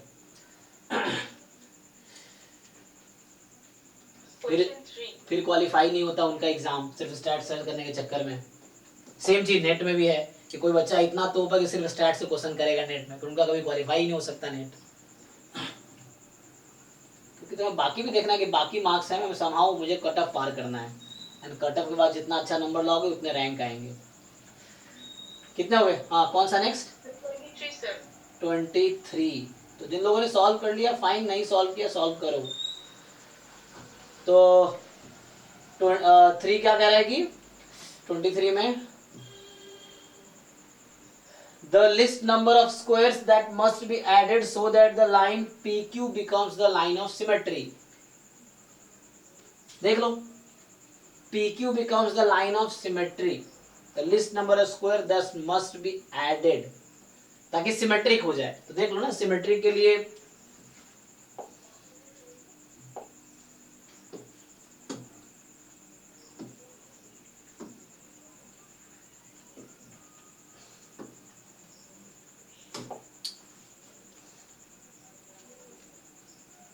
थोड़ा दिमाग लगाओ, इजी है ये सब, तुम कोशिश करो बस। जैसे तुम्हें सिमेट्रिक बनाना है, मतलब PQ एक मिरर है, ये समझो PQ मिरर है, तो जैसा उधर दिखे वैसा ही इधर दिखे, तो कम से कम कितना तुम्हें ऐड करना पड़ेगा, हटा नहीं सकते ना, ऐड ही करना है ना, मुझे ऐड करना है। तो देखो जैसे मान लो ये खाली है, ये भरा हुआ है, तो मुझे क्या करना होगा, इसको सिमेट्रिक है ना, तो मुझे स्क्वायर ऐड करना है एक्चुअली।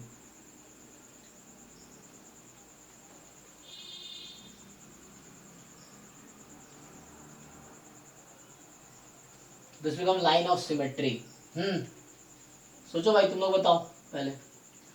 तो यहाँ 2 है, इधर 2 चाहिए ना मुझे, एक तो ये चाहिए और एक इसके सिमेट्रिक में ये चाहिए होगा ताकि सिमेट्रिक हो जाए।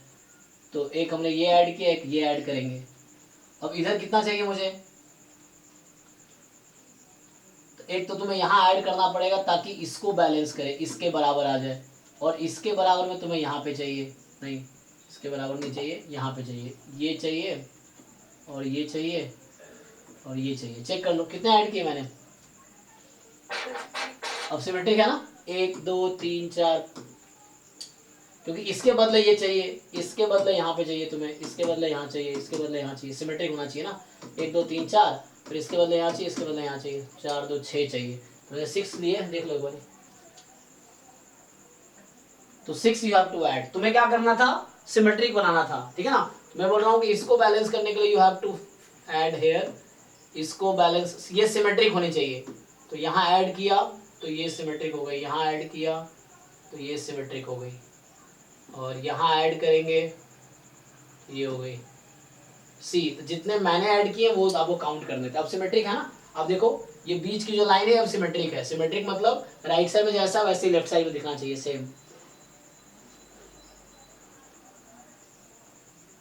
ओके है, चलो नेक्स्ट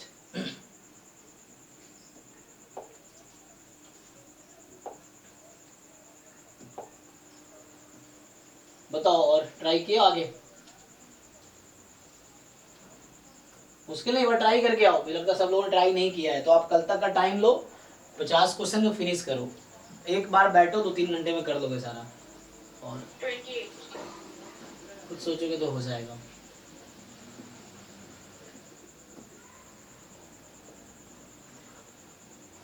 क्या बोल रही है? Consider a square sheet of side 1 unit.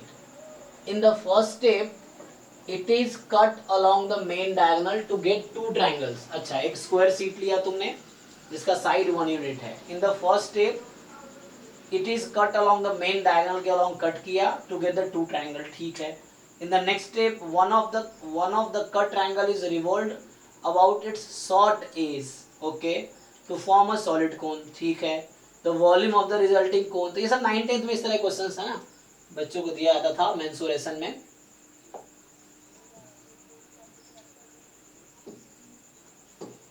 वही आपको एक बार रिवाइज कर लेना है। मतलब टॉपिक पढ़ोगे, तुम्हें एप्टीट्यूड की तैयारी में बहुत दिन लगेंगे। टॉपिक्स मत पढ़ो, बस क्वेश्चंस करो, देखो उसमें क्या यूज हो रहा है, बस उतना जान लो, उससे ही बहुत सारा आइडिया मिल जाएगा आपको। सो सी क्या बोल रहा है, पहले आपके पास स्क्वायर शीट है, आपने इसको कट किया तो ये 2 ट्राइंगल बने, तो एक ट्राइंगल लो, मान लो पहले वाला ट्राइंगल ले लिया मैंने, यही वाला ट्राइंगल सेलेक्ट किया। सो 1 यूनिट है, 1 1 1, तो ये 1 है और ये 1 है।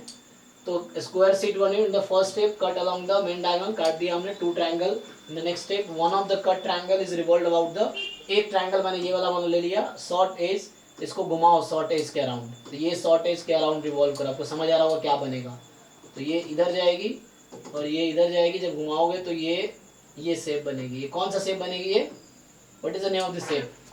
हाँ, ये आपका कोन आ गया। अब कोन में ध्यान दो, ये आपका 1 था, ये 1 था, ये कितना है? √2 पाइथागोरस। तो ये आपका अभी 1 है, ये आपका 1 है, ये आपका √2 है, ठीक है, कोई दिक्कत नहीं है, ये √2 है। करना क्या है मुझे? कह रहा है कि the volume of the resulting cone in the cubic unit. तो अब ये कोन बन गया, कोन का वॉल्यूम का फॉर्मूला आप सब जानते ही हो जाएगा ना। सो क्या 1/3 पाई आर स्क्वायर एच, सो 1/3 पाई। अब देख लो इसमें रेडियस क्या है, तो रेडियस 1 है, हाइट क्या है, हाइट भी 1 है, यही आ गया, पाई/3 आना चाहिए, देखो हाँ। अब इन सब क्वेश्चंस के मार्क्स मिल रहे हैं कि या 2 मार्क्स के होंगे, ये क्यों छोड़ना है?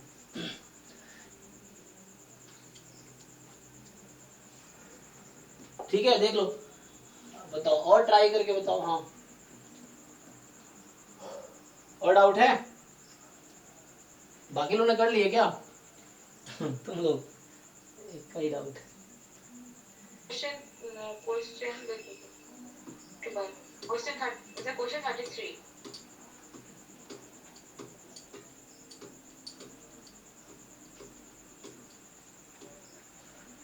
क्या कह रहा है कि a trapezium has vertices marked as PQRS in that order anti-clockwise में, okay। अब कह रहा है कि side PQ is parallel to SR, further it is given that the PQ is 1, QR is 4, RS is 6, this what is the sort? तो ऐसे दिखेगा नहीं, तुम फिगर बनाओ तो आपको इजीली दिख जाएगा कि हाँ क्या करना है। तो इसका क्या करो,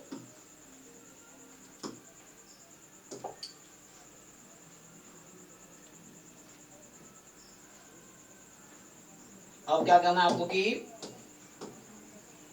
अच्छा ट्रेपेजियम बनाना है ना। तो ट्रेपेजियम क्या होता है पहले बताओ कोई? जिसमें 2 साइड्स पैरेलल होती हैं। 2 साइड पैरेलल होती हैं, ठीक है। मतलब ये नहीं ना, ये तो वो हो गया तुम्हारा इस तरह का ना, ये बोल रहे ना। यस सर, तो ये ट्रेपेजियम है। देखो ये सब वही बोल रहे हैं, मान लो आप कभी भूल गए थे या तो गूगल कर लो या बुक में देख लो एक बार ही। तो ये सब बस एक बार PYQs करके तुम जाओगे ना, तुम्हें कॉन्फिडेंस रहेगा, तुमने ट्राई करके आया तुम कर लोगे।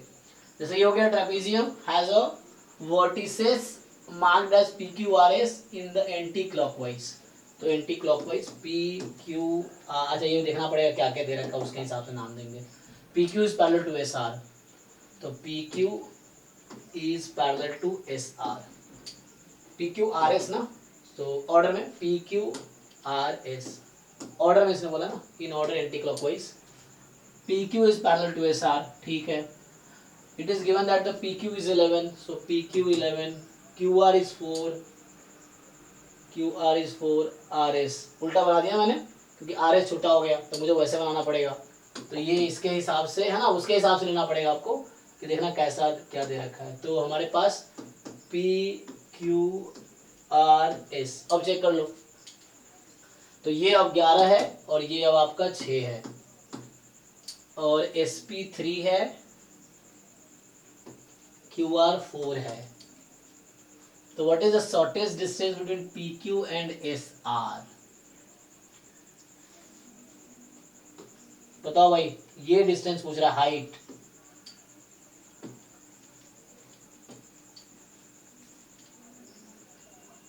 इधर वाला x हो जाएगा, इधर वाला 5 माइनस x हो जाएगा। ठीक है, ये मान लीजिए 6 ही हो गया आपका, तो ठीक है, ये आपका x है, ये 5 माइनस x है, टोटल 11 होने चाहिए।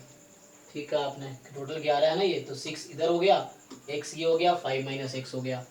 अब ये तो कॉमन ही रहेगा, जो भी है h रहेगा ना, तो हो गया, दो इक्वेशन, दो अननोन आ जाएगा, मतलब 4 स्क्वायर प्लस एक्स स्क्वायर बराबर एच स्क्वायर, और यहाँ से 1 मिनट उल्टा कर दिया ये तो ना पाइथागोरस लगाओ, x square plus H square बराबर 4 स्क्वायर, और यहाँ से ऐसे ही 5 minus x square plus H square बराबर 3 स्क्वायर।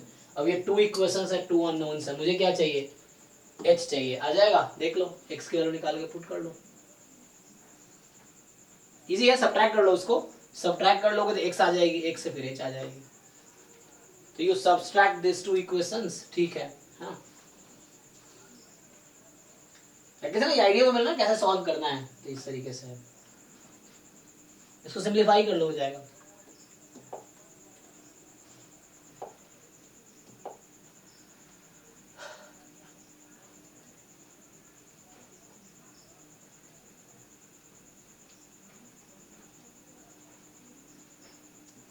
नेक्स्ट बताओ, और कोई डाउट है?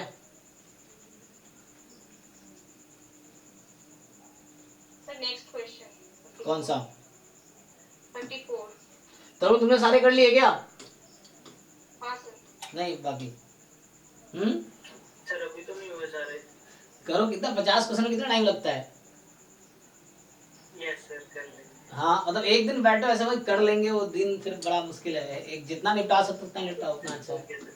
हाँ, तो इसको कल तक फिनिश कर लो। बाकी और लोग क्या है, एक तो आपने किया है सर कुछ हुआ है, अभी कुछ बच्चे हैं। हाँ, कंप्लीट करो, 50 के 50 सॉल्व करो क्योंकि एग्जाम है ना। और बाकी साधना आपने ट्राई किया था क्या?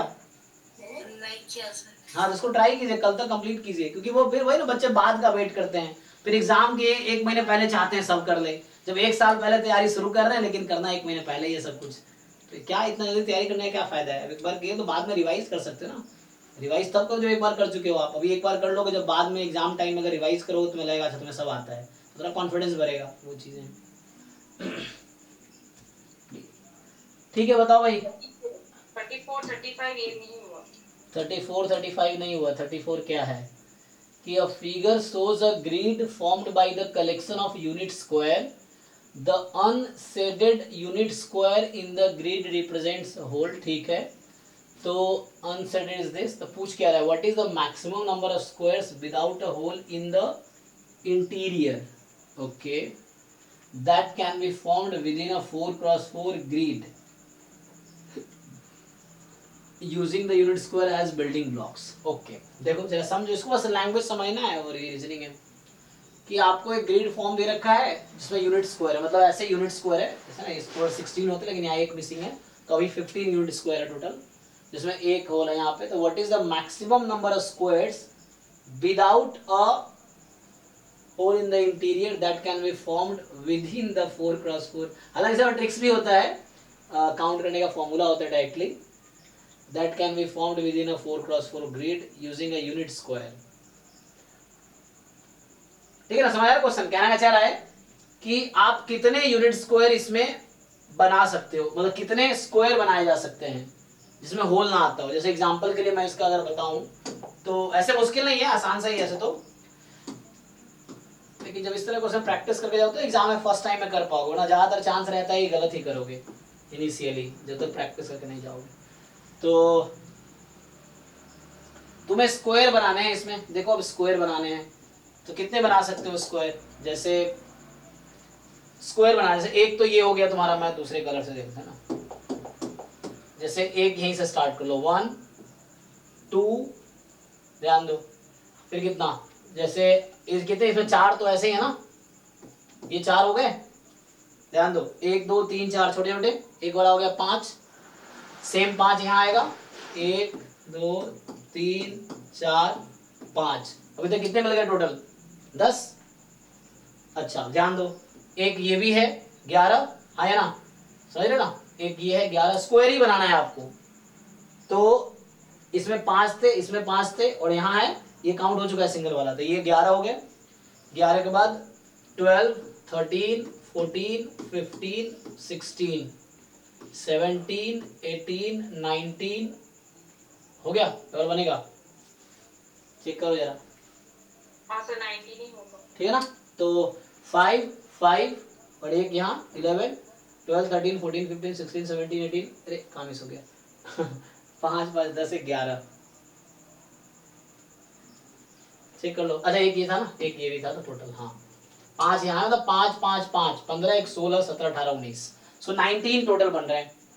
तो आंसर भी देख लो आप, है ना, तो इसमें टोटल 19 बनेंगे। सो टोटल 19 तो ऑप्शन ही नहीं है, 20 होगा फिर तो। चेक करो एक और कहीं मिस हुआ है, एक काम मिस किया मैंने। सर आपने जो ये वाला नहीं लिया, वो मिड पोर्शन में जिसमें होल है उसके ऑपोजिट साइड में जो मिड पोर्शन है ना, उसमें आपने मिस कर दी। अच्छा मतलब ऊपर नीचे जो स्क्वायर है उसका मिड पोर्शन दो, ऊपर नीचे जो स्क्वायर है, हाँ ये पूरा तो नहीं ले सकते ना, ये तो नहीं ले सकते ना, नहीं उसके साइड का, साइड का ये, हाँ हाँ वो नहीं, वो next line, first line second line, हाँ इसका इसका और इसका नीचे नीचे नीचे। अच्छा ये वाला रह गया ना, हाँ यस हाँ यस हाँ हाँ वो वाला। यस यस, हो गया ना। तो ठीक है, तो यहाँ पे 5 ये था, 5 ये था, एक ये बना, फिर 5 यहाँ और एक ये बना, 20 हो गया टोटल अब, ठीक है। अब तो इस तरह से तुम्हें करना है, ऐसा कुछ है ना इसमें खास तो है नहीं अलग से। सो 20 आपको बस देखना है कि क्या आएगा, ठीक है। ऑप्शन में है, हाँ 20 है, 20 होगा। सो 20 is correct answer, 20 he answer. आप चेक करो आंसर की इसमें। सो 20 is the correct answer actually. कौन सा नंबर है 34, आप चेक करो 34 का आंसर 20 ही होगा। फिर भी देख लो कहीं मिस तो नहीं ना। सो फिर बोल रहा हूँ 1 2 3 4 5 6 7 8 9 10 11 12 13 14 15, ये सिंगल वाला 15 हो गया, ये 16 17 18 19 और कौन है क्या 20, इस तरह से। ठीक है, सिंगल सिंगल टोटल आपको मिल गए 15, बाकी 5 ऐसे बनेंगे 1 2 3 4 5, ठीक 20 ही बनेगा। नेक्स्ट बताओ, ये हो गया 20 आएगा इसका आंसर।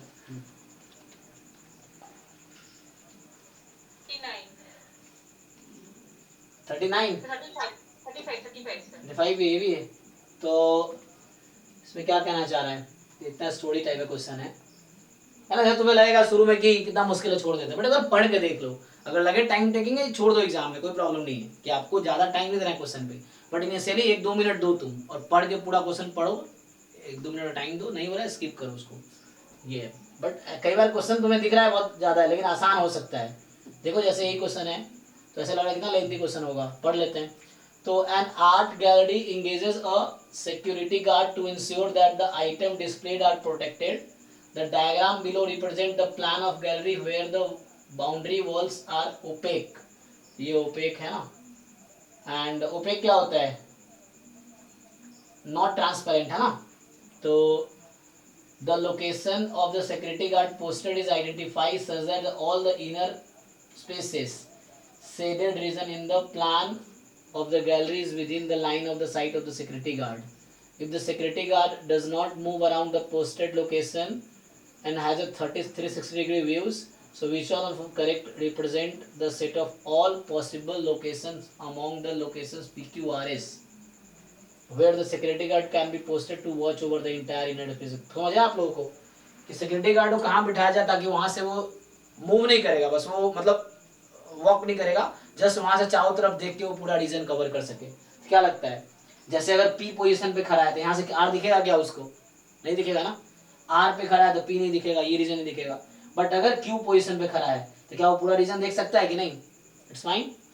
एंड एस पे है सो ही कैन सी और ही और C can see whole the region. तो क्वेश्चन है गार्ड को कहाँ पे पोस्ट करे ताकि to watch over the entire inner space of the gallery. So that is answer is Q and S. हो गया, कुछ करना ही नहीं, एक बार पढ़ लिया तो आंसर आ जाएगा.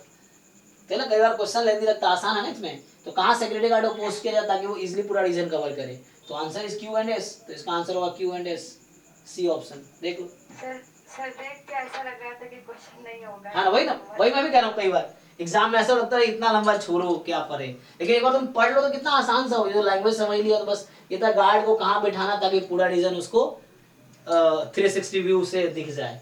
तो आर से यहाँ दिख नहीं सकता क्योंकि ओपेक है, ट्रांसपेरेंट नहीं है.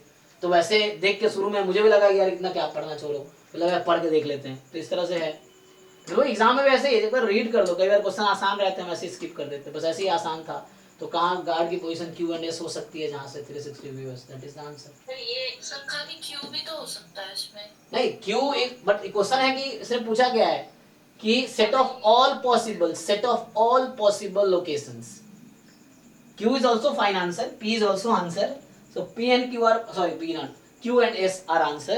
But set of all possible, मुझे सारी possibility बतानी है एक साथ. Set of possible है ना, ये चीज है. Which of the following correct the represent set of all possible. तो Q is fine, मतलब Q is okay location है, S भी fine है, but मुझे set of all बताने, तो set of all बताने then Q and S answer होगा. है ना, तो ऐसे मुश्किल लग रहा है लेकिन है नहीं मुश्किल एक्चुअली. तो 39.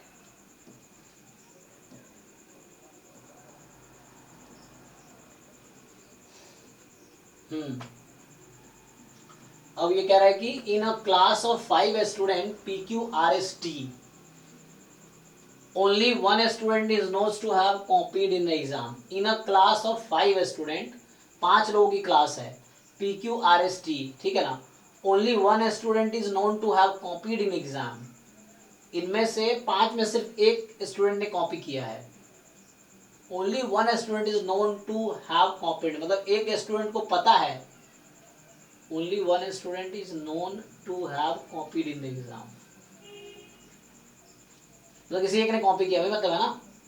So the disciplinary committee has investigated the situation and recorded the statement from the student given below.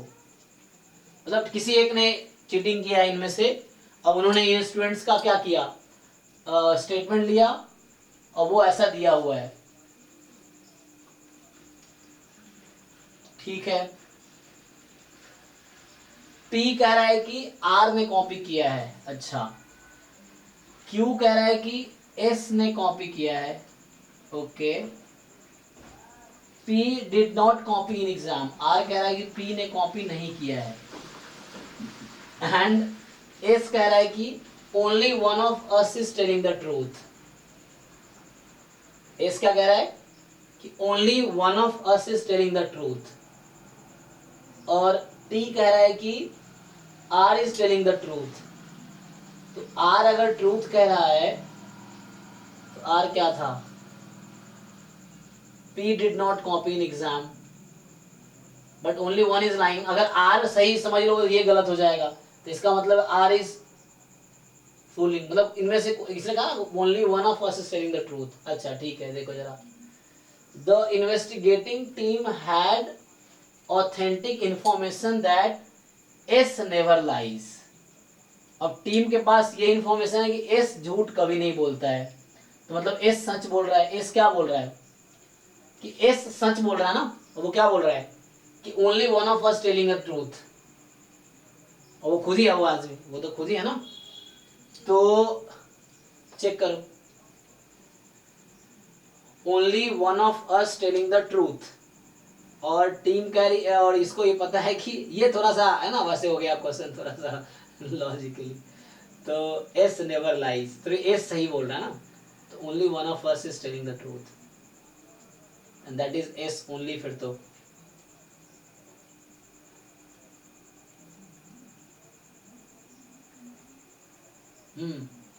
तो क्वेश्चन क्या है, based on the information given above the person who has copied in exam is, बताओ। तो मतलब S का statement true है, ठीक है ना, तो बाकी सब गलत बोल रहा है।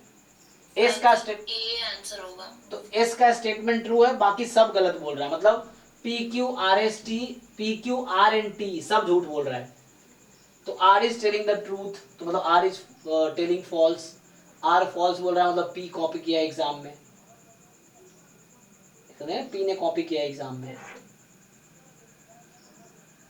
देखो इनमें से कह रहा है कि only one of us telling the truth, और वो एक्चुअली एस ही है वो पर्सन, क्योंकि इन 5 में से कोई एक ही सच बोल रहा है, तो वो कौन सा है, वो एस है। यस सर, वो एस ही हो जाएगा, क्योंकि उसने कहा 5 में से एक ही सच बोल रहा है, और ये तुम्हें जो मतलब जो टीम है उसको पता है कि एस झूठ नहीं बोलता, तो इन 5 में सिर्फ सच जो बोल रहा है वो एस है, बाकी सब झूठ बोल रहा है। मतलब पी झूठ बोल रहा है, क्यू झूठ बोल रहा है, आर झूठ बोल रहा है, और एस टी झूठ बोल रहा है। अब इसका अपोजिट स्टेटमेंट करो और देखो एक कंक्लूजन मिल जाएगा। यस सर, टी की स्टेटमेंट फॉल्स हो जाएगी, यानी कि आर टेलिंग ट्रूथ गलत है, यानी कि आर गलत झूठ बोल बोल रहा रहा है। तो आर बोल के रहा है P did not copied the exam, यानी कि पी ने कॉपी किया हो। यस, तो इसका आर टेलिंग द ट्रूथ, लेकिन ये झूठ बोल रहा है, तो मतलब इसका उल्टा कर देंगे, तो आर मतलब झूठ बोल रहा है। आर ने कहा गया है कि P did not copy in the exam, तो ये भी झूठ बोल रहा है, मतलब है ना। यस सर, तो और झूठ बोल रहा है मतलब पी कॉपी एग्जाम, तो मतलब ये कंक्लूजन आया कि पी ने कॉपी किया एक्चुअली। हाँ, तो आंसर ये हुआ कि पी ने ही कॉपी किया एक्चुअली, तो आंसर इज बी। इनमें से कोई एक ही सच बोलेगा, वो एस है, तो बाकी सब झूठ बोल रहा है। सबको उल्टा करते जाओ तो हो जाएगा, ठीक है। टी का उल्टा किया तो T is telling the truth, तो उल्टा हो गया टी बोल रहा है कि telling the truth, but T झूठ बोल रहा है, तो सच स्टेटमेंट होगा आर इज टेलिंग फॉल्स। और आर कह क्या रहा था, पी डिड नॉट कॉपी, तो मतलब उसका उल्टा कर दो तो पी कॉपीड द एग्जाम, तो answer is this P. So P copied actually, ठीक है। So question 40. 40। अच्छा, अब ये क्या है कि consider the following square with the 4 corners, ठीक है, वो दिख रहा है आपको P Q R S. Consider the following square with the 4 corners and the centre marked as P Q R S T, P Q R S T, okay. X Y Z represent the following operations. तो X है rotation of the square by 180 degree with respect to S Q axis, ध्यान दो x क्या है, rotation है square का 180 degree से with S Q, तो एस क्यू के रेस्पेक्ट में 180 डिग्री, तो 90 फिर 90 है ना, तो 2 बार रोटेट कर दो, मतलब 90 और 90 घुमा दो, ओके। अभी देखता हूँ क्या होगा। वाई क्या है, वाई का मतलब है rotation of the square by 180 degree with respect to P R, तो पी आर के रेस्पेक्ट में फिर तुम 180 घुमाओ, वाई का मतलब ये है। जेड का मतलब है rotation of the square by 90 degree clockwise, so 90 degree घड़ी की दिशा में, clockwise with respect to the axis perpendicular, ठीक है ना, so with respect to the axis perpendicular going into the screen and passing through T. Oh 1 minute, ये कहना चाह rotation of the square by 90 degree clockwise with respect to the axis perpendicular going to screen passing, अच्छा मतलब T के respect में perpendicular line draw, मान लो ये ले लिया मैंने, अब इसके रेस्पेक्ट में मैं 90 डिग्री घुमाऊंगा, है ना, कितना 90 डिग्री क्लॉकवाइज, ठीक है, 90 डिग्री क्लॉकवाइज। पूछ रहा है consider the following 3 distinct sequence of operations which are applied to the left to right corner, left to right order, sorry left to right order। पहले x ऑपरेट हुआ, फिर y, फिर z, ऐसा कहना चाह रहा है। तो which of the following statement is correct as per the information? So sequence 1 and 2 are equivalent, 1 3 are equivalent, 2 3 are equivalent, 1 2 3 are equivalent। एक काम करते हैं, इसको अप्लाई करके देखते हैं क्या हो रहा है। देखो तो कौन सा इक्विवेलेंट है ये ढूंढना है तुम्हें। तो तुम्हें एक्चुअली ढूंढना है कि इक्विवेलेंट कौन सा है। तो उसके लिए हम क्या करते हैं,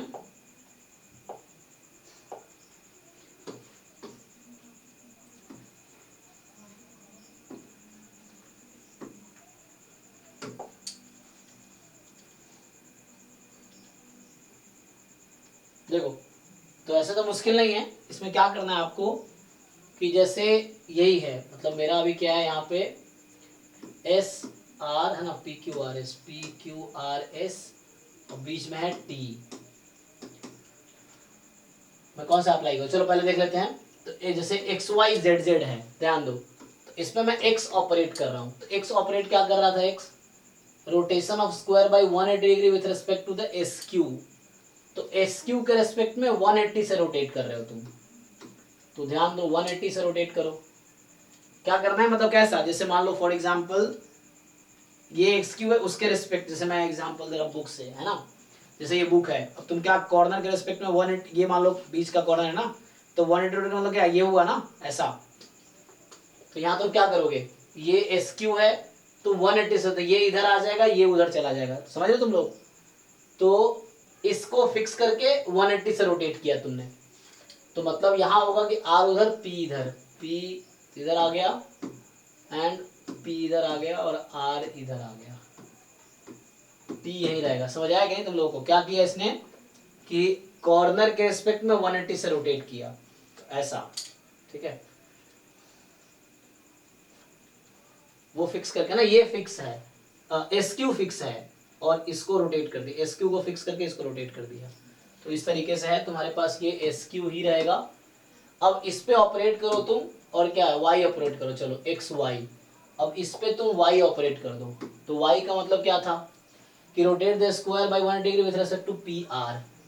अब पी आर के रेस्पेक्ट में फिर से 180 से रोटेट करो, तो मतलब इसको फिक्स रखो, इसको घुमा दो, तो यहाँ क्यू आ गया, यहाँ एस आ गया, यहाँ आर रहेगा, यहाँ पी रहेगा, ये पी था ना, बाकी टी एज इट इज। देखो ध्यान से, तो अभी मैंने पहले ऑपरेट किया एक्स, फिर ऑपरेट किया वाई, तो मतलब ये दूसरा वाला काम हो गया। अब देखो जैसे एक्स वाई के बाद जेड जेड है, चलो अब इसमें मैं जेड ऑपरेट करता हूँ, तो उसके आगे मैं जेड ऑपरेट करता हूँ उस पर। तो जेड क्या था, जेड था कि rotation of square by 90 degree clockwise with respect to the axis perpendicular to this. तो मतलब जैसे आप क्या करोगे कि you will just take T here और इसको 90 से घुमाओ, मतलब यहाँ रख के इसको 90 से घुमाओ, तो क्या होगा 90 से घुमाने के बाद कि जो P है वो इधर आ जाएगी, Q इधर आ जाएगी, S इधर आ जाएगी, कौन से क्लॉकवाइज था, क्लॉक घड़ी की दिशा में ना, ठीक है, तो P इधर आ गया, Q इधर, S उधर, इधर, एक मिनट, S नहीं, P Q R S, check कर लो। तो ये कब हुआ, जब हमने Z ऑपरेट किए, फिर इस पे Z ऑपरेट कर दो, एक बार और Z चाहिए ना, तो Z एक बार फिर से ऑपरेट करो, तो Z क्या कर रहा है, वही चीज कि यहाँ तुमने पेन रखा, इसको 90 से घुमाओ, 90 से घुमाओगे तो एक पोजीशन आगे शिफ्ट हो जाएगी।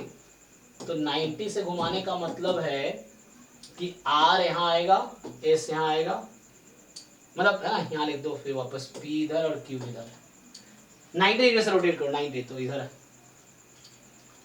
तो क्या हो गया, अब देख लो एक बार ध्यान से। अब क्या जेड जेड जेड जेड, अच्छा इसका क्या है, जेड जेड जेड जेड लगाने हैं, तो पहले इन दोनों का देख लो। इनिशियली ये फिगर है और एक्स वाई लगाने के बाद सेम बना था क्या, नहीं, वो बना था आर एस क्यू पी, और एक्स वाई जेड जेड लगाने के बाद बना है P Q R S, equal तो नहीं बना। अब मैं क्या करता हूं, अब इस फिर से वापस आओ, तो ये तुम्हारे पास था पी क्यू आर एस, ठीक। अब क्या करोगे पी क्यू आर एस में कि पी क्यू आर एस, और यहाँ है आपके पास टी, ठीक। तो इसमें लगाना क्या, जेड जेड, एक बार जेड लगाओगे तो क्या होगा, ये यहाँ आएगा, दूसरी बार जेड लगाओगे तो ये यहाँ आएगा, क्यू की बात, मतलब क्यू यहाँ आया, दूसरी बार में यहाँ आया, तीसरी बार में आया, चौथी बार वहीं पहुंच गया। तो मतलब 4 बार जेड लगाने का मतलब क्या है, ये सेम आएगी अलग आएगी, सेम आएगी ना, पी क्यू आर एस और ये टी। तो इस तरीके से आ गया। आप कहना क्या चाह रहा है ये कि which of the following statement is correct as per the information provided, ठीक है, देखो जरा, ओके, एक मिनट। तो ये कहना चाह रहा है कि the sequence of operation 1 and 2 are equivalent, 1 3 are equivalent, 2 3 are equivalent, 1 2 3 are equivalent.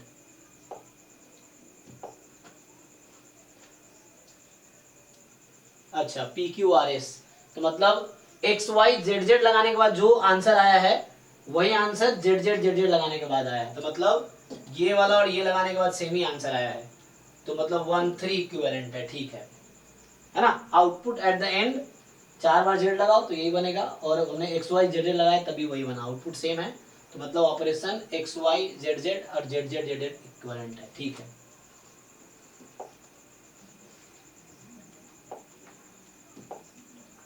और कोई डाउट है? क्वेश्चन 43। ओके ये क्या कह रहा है कि in the given figure P Q R S T भी is a regular hexagon with each side of length 5 centimetre, ठीक है। A circle is drawn with its centre at V such that it passes through P, okay. तो radius मतलब हो गया ना 5 centimetre इसका, ठीक है। What is the area of the shaded region, हाँ तो ये तो वो बन गया ना। तो what is the angle in a, कौन सा पेंटागन है, हेक्सागन है, हेक्सागन का एक एंगल कितना होता है 120। तो हो ना ट्रायंगल में जैसे एक एंगल है ना, मतलब इक्विलेटरल ट्रायंगल की बात कर रहा हूँ 60, क्वाड्रिलेटरल में मान लो स्क्वायर है या है ना, तो वहां पे बनेगा 90, उसमें जैसे तो इसमें 120 आएगा, तो हो गया ना। तो हम लोग ये पढ़े हैं already, how to find area of the, तो देख लो। तो सिंपली तुम्हें क्या करना है, इस तरह का एक शेप बना है, 120 डिग्री का एंगल है, ये एंगल 120 डिग्री है, ये 5 और 5 है, तो इसका एरिया ही तो निकालना है। तो क्या होता है इसका answer 120 degree by 360 degree into pi R square,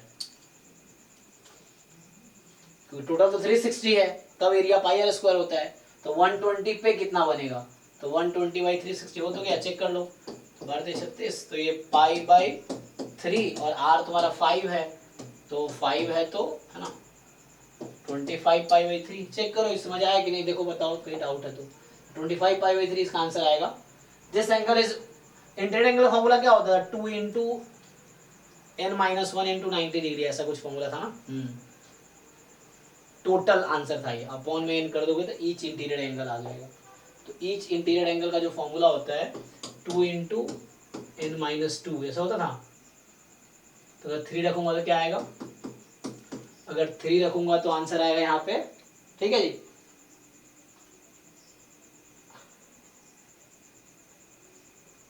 आ रहा सही है, हाँ। अपॉन n कर देंगे तो ईच इंटीरियर एंगल आ जाएगा, है ना। 1 interior angle in a regular hexagon, तो जैसे रेगुलर n गॉन, तो 3 रखोगे तो आंसर तुम्हारा 60 आएगा यहाँ से, 4 रखोगे तो 90 आएगा, 5 रखोगे तो वैसे ही आ जाएगा, और 6 रखोगे तो 120 आएगा, ठीक है ना। चलो तो ईच इंटीरियर एंगल है, सम होता है 2 इंटू n माइनस 90 डिग्री, ठीक है ओके।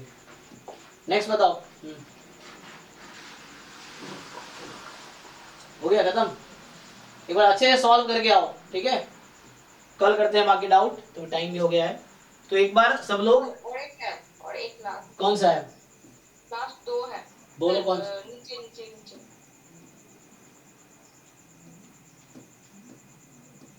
कौन सा नीचे, क्वेश्चन नंबर नहीं है 48 49 50, नहीं ये वाला 49 और 50 दोनों। तो यहाँ पे क्या है, a 30 factorial, b 50 factorial, c 100 factorial.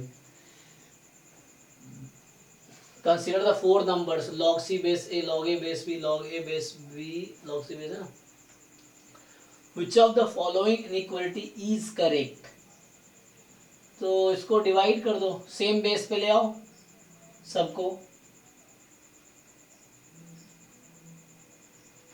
Same base पे ला सकते हो, देखो इक्वल बेस पे ले आओ ना सबको तो हो जाएगा। तो यहाँ पे क्या करना है आपको,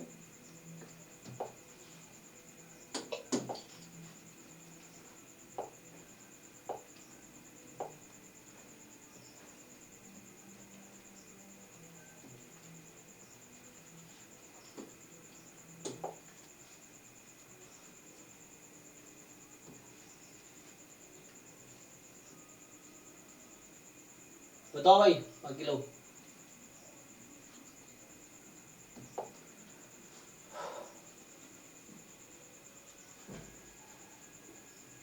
टू के पेयर में कंपेयर करो। देखो तो जैसे तुम्हारे पास ये है log c base a and log b base a, इसके बीच क्या रिलेशन होगा? तो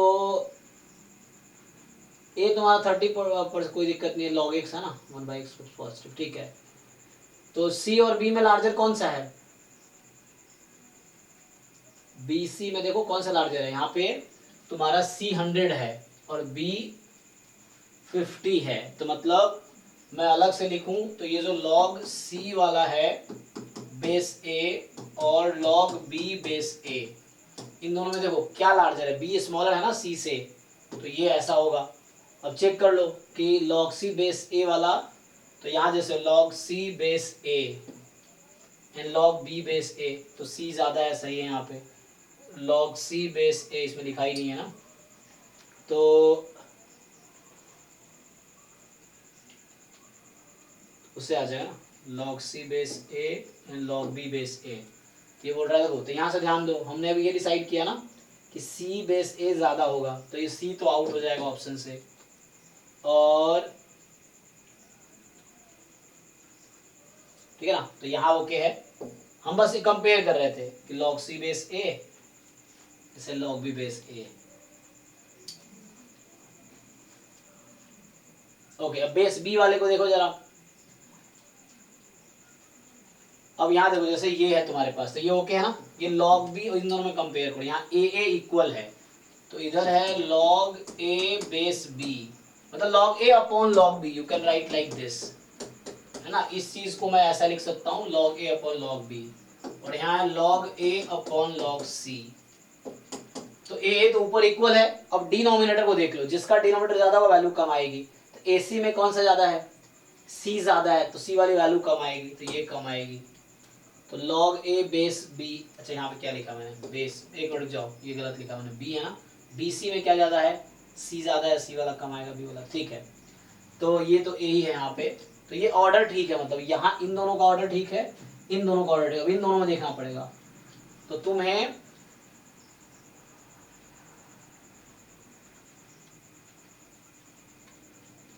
यू हैव टू कंपेयर, है ना।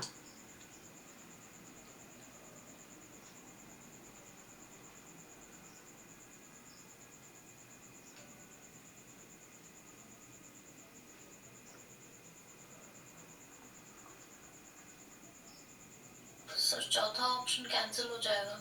कैसे? लॉग हाँ, यही log a base b, log a base c, तो इसमें अच्छा, तो यहाँ पे log a base b, log a base c, तो log a बेस b ज्यादा है, लेकिन ये कम कह रहा है ना, और ये log a base c, okay हाँ। तो log a base b, log a base c, log a base b, तो ये log a बेस c ज्यादा कह रहा है, ये तो कम है यहाँ पे log a बेस c वाला, तो ये भी आउट हो गया। तो a b में से ही कोई एक करेक्ट होगा। चलो अब इसको देख लेते हैं, तो इसमें क्या रिलेशन है बेस b वाले में?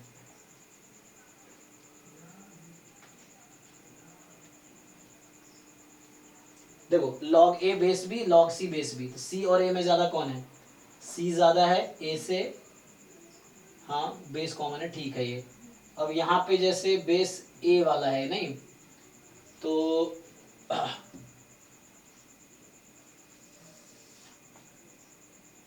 अच्छा बस मुझे ये अब देखना है समहाउ, मुझे log a बेस b और log b बेस a को देखना है यहाँ पे। देखो तो इससे ही डिसाइड हो जाएगा, चलिए यही डिसाइड कर देगा, है ना। तो ये मुझे डिसाइड करना है, ये आसान है। देखो यहाँ से सो log, जैसे log ये a बेस b है, सो log a मतलब a की वैल्यू कितनी है तुम्हारे पास, जैसे log a रहने दो, log a upon log b और log b upon log a। तुम डिसाइड करो किसकी वैल्यू ज़्यादा होगी, तो ये यही से डिसाइड हो जाता, इसी दोनों में डिसाइड कर देता। तो log b अपॉन log, अच्छा तुम log a log b में किसकी वैल्यू ज़्यादा होगी ये देख लो बस, a b में किसकी ज़्यादा वैल्यू है, b ज़्यादा है ना, तो log b upon log a more than 1 होगा, log b upon log a क्या होगा, मोर देन 1 होगा ना, क्योंकि log 50 फैक्टोरियल log 30 फैक्टोरियल, तो मोर देन 1, तो log b base a more than 1 ये है, यहाँ log a गलत, तो ये आउट हो गया, तो ये ट्रू हो गया। तो जैसा शुरू में हमने डिसाइड किया था ना log c base a log b base a, तो ये ओके था, ये भी ओके था, बस ये डिसाइड कर लेते तो काम हो जाता, बाकी को ऑप्शन देखना ही नहीं था। तो a सही है यहाँ पे, देख लो, ठीक है ना। मतलब यहाँ लॉजिक ये है कि दिस कैन बी रिटन है, जब ऐसा problem log c upon log a कर लो, बस तुम्हें देखना है log a upon a, log a upon log b है, log b upon log a है, तो log b upon log a की वैल्यू मोर देन 1 होगी, log a upon log b की वैल्यू लेस देन 1 होगी, तो ये 1 से छोटा नंबर है, ये 1 से ज्यादा नंबर है, तो इसलिए ये ज्यादा, इसलिए ठीक है, तो हो गया ये। नेक्स्ट क्या होगा, लास्ट, ठीक है। तो तुमने एक बार पूरा हो ही गया लगभग तुम्हारे डाउट्स। तो देखो ये क्या बोल रहा है कि अ स्क्वायर ना, ये बोल रहा है आपके पास कि a square of side length 4 centimetre is given, तो 4 सेंटीमीटर का स्क्वायर साइड लेंथ गिवन है। The boundary of the shaded reason is defined by 1 semi circle on the top and the 2 circular arcs at the bottom, each of the radius 2 centimeter. तो the area of the shaded region, तो मुझे reason का area निकालना है। देखो मुश्किल है, आसान है ऐसे तो यहाँ से क्या करना है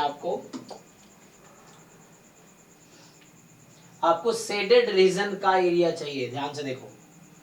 तो क्या करोगे, काम करो, अगर तुम इसको ज्वाइन करो तो क्या हो रहा है, इस वाले देखो, तो ये जो एरिया यहाँ आ जाएगा, ये एरिया यहाँ आ जाएगा, तो इसको उठा के इसके मतलब ये और ये इक्वल है कि नहीं, तो इसका एरिया वही होगा जो इसका आएगा, और इसका एरिया वही होगा जो इसका आएगा, तो इसको उठा के यहाँ रख दो, इसको उठा के यहाँ रख दो। अब ये तुम्हारा आ गया शेडेड रीजन, बताओ इसका एरिया कितना होगा। ये 2 सेंटीमीटर रेडियस था ना, इसका 2 था, तो ये 2 है, ये 2 है, ये वाला 2 है, तो पूरा 4 हो गया ना। तो बताओ इस रेक्टेंगल का एरिया कितना हो गया,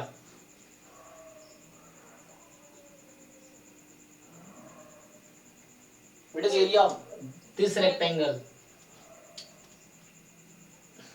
एरिया पूछेगा, हाँ एरिया ही पूछा ना तुमसे क्वेश्चन में, क्या पूछा है, चेक करो पूछा क्या था इसमें, the area of the shaded reason. इसको यहाँ ले आओ, इसको यहाँ ले आओ, तो क्या, तो आंसर इज 8, 8 इज आंसर, हो गया 8 इज आंसर, ऑप्शन ए खत्म। तो इस तरीके से आ जाएगा, 50 का ए दे रखा है। तो एक बार तुमने कर लिया, फिर भी तुम एक बार फिर से सॉल्व कर लेना। तो जो 50 के 50 क्वेश्चंस है, एक बार आप फिर से सॉल्व कर लो, अगर कुछ डाउट रह जाए इसमें तो कल हम लोग डिस्कस कर लेते हैं, उसके बाद हम लोग वापस अपने जो मैथमेटिक्स और स्टैटिस्टिक्स का जो पोर्शन का सिलेबस है, क्योंकि मैं बोल रहा हूँ ये कुछ क्वेश्चन जरूर प्रैक्टिस कर लो, चाहे डिफरेंट गेट के एप्टीट्यूड का क्वेश्चन उठा के सॉल्व कर लो, क्योंकि ये 15 मार्क्स का है, ये रैंक इंप्रूव करने में हेल्प करेगा। और वो लोग जिनका कट ऑफ क्वालिफाई नहीं हो रहा है, ये है ना 8-10 नंबर का है, तो हेल्प करेगा कट ऑफ क्वालिफाई करने में, ठीक है। चलो तो अभी के लिए thank you and good night. इसको कंप्लीट करके आना कल, ठीक है, कुछ रह जाए तो बताना। Thank you sir.